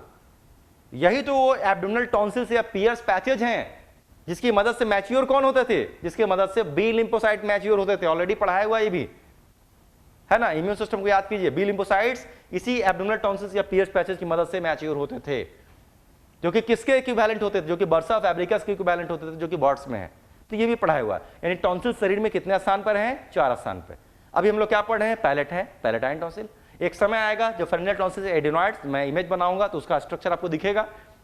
लेकिन ऑलरेडी मैंने बता दिया 7 साल के बाद नहीं होगा। लिंगुअल टॉन्सिल थोड़ी देर बाद हम लोग टंग में पढ़ेंगे। एब्डोमिनल टॉन्सिल्स, पियर्स पैसेज, जब स्मॉल इंटेस्टाइन, इलियम पढ़ेंगे तो वहां आपको दिखेगा। तो देखिए टॉन्सिल्स हैं 4, और टॉन्सिल्स क्या है? इम्यून सिस्टम के हिस्से हैं। इसके अंदर कौन सा टिश्यू है? रेटिकुलर कनेक्टिव टिश्यू है। और उसके अंदर क्या पाए जाते हैं? जितने WBC वो पाए जाते हैं, including B lymphocyte and T lymphocyte पाए जाते हैं, जो कि किसी भी माइक्रोब्स को रोकने की भरपूर कोशिश करते हैं।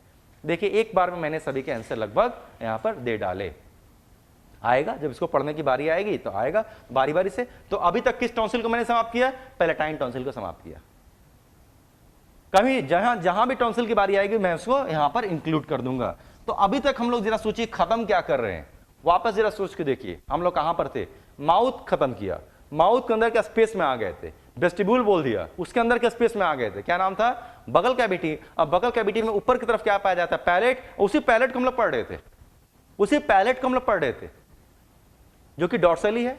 लेकिन उसी माउथ में, उसी बकल कैविटी, माउथ बोल रहा हूं मैं, उसी बकल कैविटी में नीचे वेंट्रली कौन है? वेंट्रली टंग है ना। अब टंग पढ़ने की बारी है, चलिए टंग को बताते हैं। सबके पास है टंग, तो मेरे ख्याल समझना काफी आसान है। क्या कह सकते हैं? पहला लाइन तो बहुत आसान है, it is nothing but a muscular structure. Tongue कैसा है? टंग एक मस्कुलर स्ट्रक्चर है जिसका अगला हिस्सा कैसा है? अगला हिस्सा है फ्री, लेकिन पिछला हिस्सा कैसा है? फिक्स। सभी लोग मूव करके देख लिए होंगे, मेरे ख्याल से जन्म से सबके पास है, सब लोग अच्छे से जानते हैं कि टंग क्या है। तो टंग क्या है? एक मस्कुलर स्ट्रक्चर। अगला हिस्सा कैसा है? फ्री, लेकिन पिछला हिस्सा कैसा है? फिक्स। तो पहला क्वेश्चन पूछेगा फिक्स है तो किसकी मदद से फिक्स है, कहां पर जाकर फिक्स है, और फिक्स क्यों है? चलिए तीनों का आंसर देते हैं। तो टंग एक मस्कुलर स्ट्रक्चर है, अगला हिस्सा है फ्री, पिछला हिस्सा है फिक्स। तो कैसे फिक्स है? दरअसल यहां पर एक समय आएगा जब आप लोकोमोशन मूवमेंट चैप्टर में आप जाएंगे, स्कल की एक इमेज बनी हुई है, खोपड़ी की एक फोटो बनी हुई है, और कईयों ने देखा भी होगा नीचे यहां पे घोड़े की नाल के समान एक बोन होता है। इस बोन का नाम होता है हाइयाइड बोन, है ना, हाइयाइड बोन। तो इमेजिन कीजिए माउथ के अंदर जो टंग है, और टंग का जो पिछला हिस्सा, टंग का इमेजिन कीजिए, टंग का अगला हिस्सा है, टंग का पिछला हिस्सा है। तो टंग के पिछले हिस्से से एक लिगामेंट है, रस्सी नुमा स्ट्रक्चर, लिगामेंट, जिसमें इलास्टिसिटी भी होती है। तो टंग के पिछले हिस्से से क्या है? एक लिगामेंट है। यहां से शुरू होकर वो जाकर इसी हाइयाइड बोन में बांधा हुआ है, यानी यहां से शुरू होकर आगे बढ़ के इसी हाइयाइड बोन में बांधा हुआ है। तो देखिए हाइयाइड बोन एक बार हम लोग पढ़ चुके हैं, हाइलाइन कार्टिलेज के एग्जांपल में मैंने आपको बताया था हाइयाइड बोन। तो क्या कर सकते हैं? टंग क्या है? एक मस्कुलर स्ट्रक्चर। अगला हिस्सा कैसा है? फ्री, पिछला हिस्सा कैसा है? फिक्स। किसकी मदद से फिक्स है? एक लिगामेंट की मदद से। लिगामेंट का नाम क्या है? लिगामेंट का नाम है लिगामेंटम फ्रेनुलम। और लिगामेंटम फ्रेनुलम करता क्या है? ये टंग के पिछले हिस्से को इस हाइयाइड बोन से बांध करके रखता है। फायदा क्या हुआ? बिल्कुल बांध कर रखना भी चाहिए, क्योंकि अगर बांध कर नहीं रखते तो अगर कोई व्यक्ति टंग खींच देता तो टंग हाथ में आ जाता। सिंपल है, बांध कर नहीं रखेंगे तो फिर टंग अपनी जगह फिक्स नहीं रहेगा। तो टंग को फिक्स करने के लिए जरूरी है। ये फिर से अगला कॉन्सेप्ट, क्या हर एक एनिमल में यही स्थिति है कि टंग का अगला हिस्सा फ्री है, पिछला हिस्सा फिक्स है? नहीं। एम्फीबियंस, फ्रॉग को आप इमेजिन कीजिए, फ्रॉग में जस्ट अपोजिट है। टंग का अगला हिस्सा ही क्या है? फिक्स, और टंग का पिछला हिस्सा क्या है? फ्री। नतीजा टंग को वो इस तरीके से बाहर निकालते हैं, और इस तरीके के मूवमेंट को हम लोग क्या कहते हैं? हाईली प्रोट्रूजिबल टंग भी कहते हैं। हाईली प्रोट्रूजिबल टंग जबरदस्त बाहर निकालते हैं और कीड़े वगैरह को पकड़ते हैं और वापस टंग को माउथ के अंदर इस तरीके से लेकर लपेट कर चले जाते हैं। तो देखिए एक कॉन्सेप्ट और दिख गया। लेकिन अपने ही टंग पर हम लोग वापस आते हैं। टंग के पास टोटल कितने सरफेस है? 2 सरफेस है। टंग मान लेते हैं, अब टंग है, अब मान लीजिए यही डस्टर इस बार टंग है, तो टंग में ऊपर की सरफेस को क्या कहेंगे? Ventral surface. वेंट्रल की डॉर्सल, ऊपर को तो डॉर्सल कहते हैं, है ना। तो टंग के ऊपर की सरफेस को क्या कहेंगे? Dorsal surface. नीचे की सरफेस को क्या कहेंगे? Ventral surface. चलिए दोनों को डिस्क्राइब करना होगा। तो टंग के नीचे की जो सरफेस, इसको वेंट्रल सरफेस कहते हैं, उसमें क्या है? आपने वॉच किया होगा, अगर आप मिरर में देखेंगे तो नीचे आपको छोटे छोटे कैपिलरीज नजर आएंगे, कैपिलरीज नजर आएंगे। इन्हें टंग के नीचे की सरफेस, नीचे मतलब वेंट्रल साइड। वेंट्रल साइड में क्या है? कुछ कैपिलरीज हैं बस, और कोई खास स्ट्रक्चर नहीं दिख रहा। क्या इन कैपिलरीज की कोई उपयोगिता है? बहुत उपयोगिता है। बहुत सारी चीजों का एब्जॉर्प्शन इन्हीं कैपिलरीज के द्वारा कर लिया जाता है। माउथ में एब्जॉर्प्शन भी होता है। तो चलिए नीचे का फंक्शन हमने समाप्त किया, लेकिन अब क्या पढ़ना है? टंग के डॉर्सल हिस्से पर आना है। टंग के डॉर्सल हिस्से पर आते हैं। अगर टंग के इस डॉर्सल हिस्से को अगर आप देखने की कोशिश करेंगे, बहुत ध्यान से अगर आप देखने की कोशिश करेंगे, तो टंग का यही मान लिया कि यही डॉर्सल सरफेस है। तो टंग के डॉर्सल सरफेस को क्या नजर आएगा? अगर आप बहुत ध्यान से देखेंगे तो आपको ए के समान लगेगा, जैसे कि ए के समान, जैसे ए लिखा हुआ हो, एक लाइन, एक डिप्रेशन, एक थोड़ा सा दबा हुआ हिस्सा नजर आएगा। इस लाइन को आप इसे लाइन कह सकते हैं, डिप्रेशन कह सकते हैं, कुछ दबा हुआ हिस्सा कह सकते हैं। इसका नामकरण करना होगा। देखने में कैसा है? ए शेप्ड है, और इसका नाम क्या होता है? इसे हम लोग कहते हैं सल्कस टर्मिनालिस। इसका नाम होता है सल्कस टर्मिनालिस। लेकिन इसी एज शेप्ड स्ट्रक्चर जिसका नाम सल्कस टर्मिनालिस है, इसके प्रेजेंस की वजह से टंग के कितने हिस्से हो गए? टंग के 2 हिस्से हो गए। एक बहुत बड़ा हिस्सा इस लाइन के आगे है, जबकि एक छोटा सा हिस्सा इस लाइन के पीछे। जो एक बहुत बड़ा हिस्सा इस लाइन के आगे, इसे हम लोग क्या बुलाते हैं? पहले तो इसके साइज पूछेगा, कितना हिस्सा? 2/3। अगला कितना है? एंटीरियर 2/3 हिस्सा। अब पीछे की तरफ कितना बच गया? ओब्वियसली पोस्टीरियर 1/3 हिस्सा कहेंगे। तो अगला जो 2/3 हिस्सा है, 2/3 पोर्शन, इसको क्या कहेंगे? क्योंकि माउथ में है ना, इसलिए इसको हम लोग कहेंगे ओरल पार्ट ऑफ टंग। इसको हम लोग कहेंगे ओरल पार्ट ऑफ टंग। लेकिन पिछला जो 1/3 हिस्सा है, जरा सोचिए किसके नजदीक है? जहां से लोग भोजन निकलते, इसे क्या कहते हैं? जहां से भोजन निकलती है, स्पेस को हम लोग कहते हैं ओरोफेरिंक्स। इस जगह को कहते हैं ओरोफेरिंक्स। तो पिछला जो 1/3 हिस्सा है किसके नजदीक है? ओरोफेरिंक्स के नजदीक है ना, इसलिए इसका नाम होता है फेरेंजियल पार्ट ऑफ टंग। तो पोस्टीरियर 1/3 को क्या कहेंगे? Pharyngeal part of tongue. Pharyngeal part of tongue. तो देखिए कुछ आंसर और मिल गए। क्या क्या आंसर मिला? हाईली प्रोट्रूजिबल टंग है? नहीं, हाईली प्रोट्रूजिबल तो नहीं है, लेकिन प्रोट्रूजिबल जरूर टंग है। एंटीरियर फ्री है, पोस्टीरियर फिक्स है, लिगामेंटम फ्रेनुलम की मदद से फिक्स है। नीचे मतलब वेंट्रल साइड में क्या है? कुछ कैपिलरीज हैं। ऊपर लेकिन डॉर्सल साइड में क्या है? एक ए शेप्ड स्ट्रक्चर नाम है सल्कस टर्मिनालिस, और इसके प्रेजेंस की वजह से टंग के 2 हिस्से हो गए। अगले 2/3 हिस्से को कहते हैं हम लोग ओरल पार्ट, और पिछले 1/3 हिस्से को कहते हैं हम लोग फेरेंजियल पार्ट ऑफ टंग। अगले 2/3 हिस्से जिसको हम ओरल पार्ट ऑफ टंग कहते हैं, इसमें क्या पाया जाएंगे? इसमें कई खास स्ट्रक्चर्स हम लोग डिटेल में पढ़ेंगे। उसका नाम रखेंगे पैपिला। पढ़ेंगे, इसको हम लोग डिटेल में पढ़ने वाले हैं। कई खास स्ट्रक्चर मिलेंगे, नाम होगा पैपिला, और उन्हीं पैपिला के अंदर होते हैं टेस्ट बर्ड्स, जिससे हम लोग को स्वाद का एहसास होता है। लेकिन उसको शुरू करने से पहले पोस्टीरियर 1/3 खत्म कर ले। इसी लाइन के पीछे का जो 1/3 हिस्सा है, अगर आपने मिरर में ध्यान से टंग को अगर आप बहुत अच्छे से बाहर निकाल कर ध्यान से देखें, जितना एक्सपोज हो सकता है, अगर आप मिरर में ध्यान से देखते आप पाएंगे कि टंग के पिछले हिस्से में आपको गोल गोल कुछ छोटे छोटे ही सही फोड़े या फुंसी जैसे स्ट्रक्चर बड़े मिलेंगे। अगर आप ध्यान से देखेंगे तो पिछले 1/3 हिस्से में क्या दिखेगा? कुछ छोटे छोटे फोड़े या फुंसी जैसे स्ट्रक्चर्स भरे पड़े हैं, और इन्हीं फोड़े या फुंसी जैसे स्ट्रक्चर्स को तो हम लोग बोलते हैं लिंगुअल टॉन्सिल। याद कीजिए, टॉन्सिल की एक दूसरी वैरायटी का नाम मैंने बताया था, लिंगुअल टॉन्सिल। लिंगुआ का मतलब होता है टंग। जो टंग के पिछले 1/3 हिस्से में ऐसे ही कुछ छोटे छोटे दानेदार स्ट्रक्चर देखने मिलेंगे। इन्हीं दानेदार स्ट्रक्चर को हम लोग क्या नाम देते हैं? इनको हम लोग नाम देंगे लिंगुअल टॉन्सिल्स। फिर से आप पूछेंगे काम क्या है? काम तो बिल्कुल है, सेम काम जो पैलेटाइन टॉन्सिल करता था। जब भी भोजन यहां से मूव करने की कोशिश करेगा, और अगर उसमें कुछ माइक्रोब से इन्फेक्शंस है, तो लिंगुअल टॉन्सिल भी उसको रोकने की जरूर कोशिश करेगा, और नतीजा अक्सर इसमें भी इन्फ्लामेशन हो जाते हैं। अक्सर इसमें भी इन्फ्लामेशन हो जाते हैं। और अगर इस टॉन्सिल में इन्फ्लामेशन हो जाएगा, इन्फ्लामेशन क्या होता है मैंने आपको ऑलरेडी बताया हुआ है, swelling, pain, redness, hot and burning, पांचों फीचर को मिला देंगे तो कहते हैं इन्फ्लामेशन। और नतीजा लिंगुअल टॉन्सिल्स के इन्फ्लामेशन होने की वजह से खुद टंग का भी इन्फ्लामेशन हो जाता है, और टंग के इन्फ्लामेशन को हम लोग कहते हैं ग्लॉसाइटिस। टॉन्सिल का इन्फ्लामेशन होगा तो कहेंगे टॉन्सिलाइटिस, लेकिन इसकी वजह से अगर टंग का इन्फ्लामेशन होगा कहेंगे ग्लॉसाइटिस। तो ये भी वर्ड दिखता है कहीं कहीं, ग्लॉसाइटिस। अब आप कहेंगे ग्लॉसाइटिस क्यों? आइटिस का मतलब तो इन्फ्लामेशन होता है, और ग्लॉसम का मतलब मेडिकल साइंस में क्या होता है? ग्लॉसम मतलब टंग होता है, इसलिए टंग के इन्फ्लामेशन को ग्लॉसाइटिस भी कहते हैं। तो आज का समय हम लोग का समाप्त हो रहा है, इसलिए मुझे बहुत वक्त नहीं मिल रहा। हम लोग डिटेल में चलना चाहेंगे, स्पीड भी हम बढ़ाना चाहेंगे। स्पीड आज मेरी बहुत ज़्यादा नहीं रही, क्योंकि मैं फाउंडेशन के बैच को भी थोड़ा क्या पूरी तरीके से मैं ध्यान में लेकर चल रहा था कि जैसे फाउंडेशन के बैच को भी मुझे पढ़ाना है, क्योंकि उनके लिए कई सारे टॉपिक यहाँ पर नए हैं, बिल्कुल नए नए वर्ड्स हैं उनके लिए। लेकिन मुझे स्पीड यहाँ पर धीरे धीरे बढ़ाना होगा, और अगले क्लास से हम लोग क्या करेंगे? स्पीड भी बढ़ाएंगे, और एंटीरियर 2/3 पार्ट ऑफ टंग से और डिटेल पढ़ेंगे, और तैयार हो जाइए स्ट्रक्चर्स को स्ट्रक्चर के हिसाब से डिफाइन करने के लिए। Okay, so thank you to all of you, thank you.